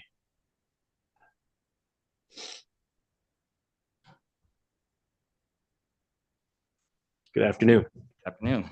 Chair Hendrick, Member Watkins, Judge Assad. For the record, my name is Rusty LeBlanc, Deputy Chief of the Audit Division. We appreciate this opportunity to provide some background to the proposed change to Regulation 6.110 subsection 2. So a slot machine, I don't know if it's right here. A slot machine hopper is used to hold coin for the purpose of making small winning jackpot payouts to patrons. As coin payouts are made from the hopper, amount of the coin in the slot hoppers decrease. As coin is inserted into the coin acceptor of the slot machine by a patron, the amount of the coin in the slot hopper is replenished. When the coin inserted amount exceeds the coin payout amount, the slot hopper begins to overflow and the excess coin is diverted to the drop box. The coin in the drop box is counted during the regular dropping count schedule and then is included in the calculation of revenue. When a slot machine that utilizes coin is placed into operation, this hopper is filled or seated with the initial hopper load fill. Since the initial fill is the licensee's money, the initial fill load is considered an asset to the licensee and does not affect gross gaming revenue. Since at any given time, the amount in the hopper can be more or less than the initial fill, we required each licensee to count their coin in each hopper at the end of the year in order to make an adjustment to revenue for the difference between the initial hopper load and the amount in the hopper. The proposal we are recommending will allow licensees to no longer be required to make an adjustment to gross revenue for the difference between the initial hopper load and the amount in the hopper at the fiscal year end. Instead, licensees would be required to make an adjustment to gross revenue for the difference between the initial hopper load and the amount in the hopper when the slot machine is permanently removed from the floor or converted to a slot machine not equipped with a hopper. Proposed change will not affect gross gaming revenue other than the timing of when revenue is being reported. By allowing this change, the industry would benefit since there no longer would have to perform these hopper load procedures each year. This is valuable time the licensee compliance departments could use to perform other required procedures, or for licensees that hire external accounts to perform these hopper load analysis. This would also save them money. This would also benefit the board agents of the audit division since we no longer have to perform hopper load analysis, as well as determine if licensees perform their hopper load analysis properly during our audits. This is time that agents could use to perform other auditing procedures. Thank you for allowing me to present. Thank you for that, Deputy Chief. Approximately how many licensed establishments right now are still using coin-in hoppers? My understanding, I think we only have approximately 7 licensees that still use coin. Good. So this will be a good change that I'm sure the industry and, as you said, audit agents will be very happy to get rid of this old reg, correct? Correct. That's good idea to clean it up then. I did have one question that came to my mind as I was reading this yesterday on the board agenda. There was an approval to allow a property to have 8-hour opening. And obviously they're going to use coin for that 8-hour opening. Would this regulation require them to do something at the end of the year? There's no way to have an overflow, but would they have to file something, not just for the 8 hours they were open? Would this actually require something at the end of a calendar year?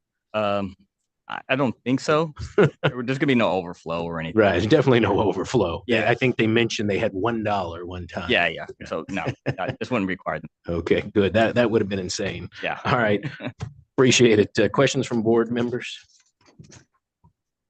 Good evening. Thank you for being here and thank you for proposing this change in regulation. I think it certainly creates efficiencies, and I think the audit division has been doing a great job of that recently. The question I have is, what kind of amounts are we talking as far as annual adjustments to gross revenue? I don't have that information on me, but I can tell you the amount's pretty minimal. As far as our auditing procedures, we don't even do like drop or coin observations anymore, just because the amount of coin in these properties are so minimal. So when you say minimal, can you just give us like an estimate? Well, if coin is less than 5% of the total drop of a licensee, then we don't do our procedures. So yeah, so as far as I guess relative it's less than 5% of the total drop by licensees. Yeah. So I don't have a dollar figure. I can see if we can get that figure for you if you need it. Oh, that's sufficient. Thank you. Okay, thank you. Member Watkins, you and I had kind of had this conversation a little earlier.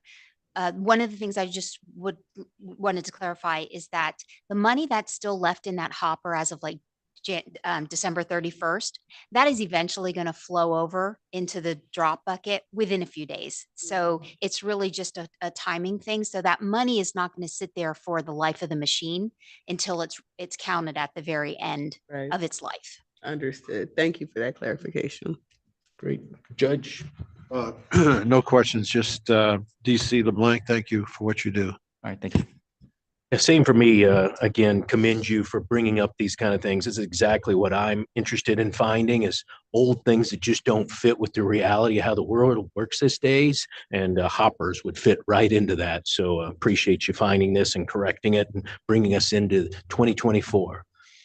Anything else you need to add, Mr. McGaw or Mr. LeBlanc? I have nothing further. Great. I have nothing further, Mr. Chair. Great. Then if a board member wishes to make a motion on this, I think that would be in order. Okay, this would be the first one, right? That is correct, Judge Assad. Great. So I make the following motion, hereby move that the board recommend for consideration and adoption by the Nevada Gaming Commission the proposed amendments to NGC Regulation 6.110 sub 2 as presented in the draft dated February 15th, 2024. All right, Madam Secretary. Member Assad? Aye. Member Watkins? Aye. Chairman Hendrick? Aye, that motion passes. And again, Mr. McGaw, my understanding is that'll be publicly posted, and after 30 days, and the commission may or may not consider it to be on their agenda for actual adoption, correct? That is correct, Mr. Chair. Very good. I then want to thank you, Mr. McGaw, Senior Deputy McKella, all the chiefs who were here, all the division people were here, the interns who sat through a 3.5-hour commission regulation meeting by the board, everyone from the industry who appeared in person or virtually, and also everybody who worked to get these regulations in front of us today. So my kudos go out to all of you for the hard work. Madam Secretary, I believe that brings us to our last item on our agenda, which is public comment. This item is placed on the agenda to give the public an opportunity to comment on gaming-related matters. Anyone wishing to address the board may do so at this time. Comments by each person are limited to 3 minutes as a reasonable time, place, and manner restriction. If board members ask questions of the speaker, the time needed to address those questions will not count against the speaker's 3-minute time period. If speakers have any handouts or written copies of verbal comments to provide for the record, please hand them to the enforcement agent seated to your left in Las Vegas or behind you in Carson City. Thank you, Madam Secretary. Is there anyone in Carson City wishing to make public comment this afternoon? Seeing none. Anyone in Las Vegas wishing to make public comment? Judge. Yes, thank you, Chairman. I'd just like to thank Sebastian Ross for all his work. He did an excellent job of helping me get up to speed on all this. He's definitely a rising star, and I hope we don't lose him to the private sector anytime soon. So if we can get him a raise, I would definitely try to put that in the budget. You're looking at me. I don't control that. Yeah, I completely agree. Senior Policy Counsel Ross, thank you for all your work getting us here today and working with the industry to be sure that the package that was presented to us had everyone's input before today, and enjoyed the lively conversation by everyone who was here in person or virtually. So thank you for your hard work as well. With that then, Madam Secretary, I believe that concludes our workshop and we are adjourned. Thank you all.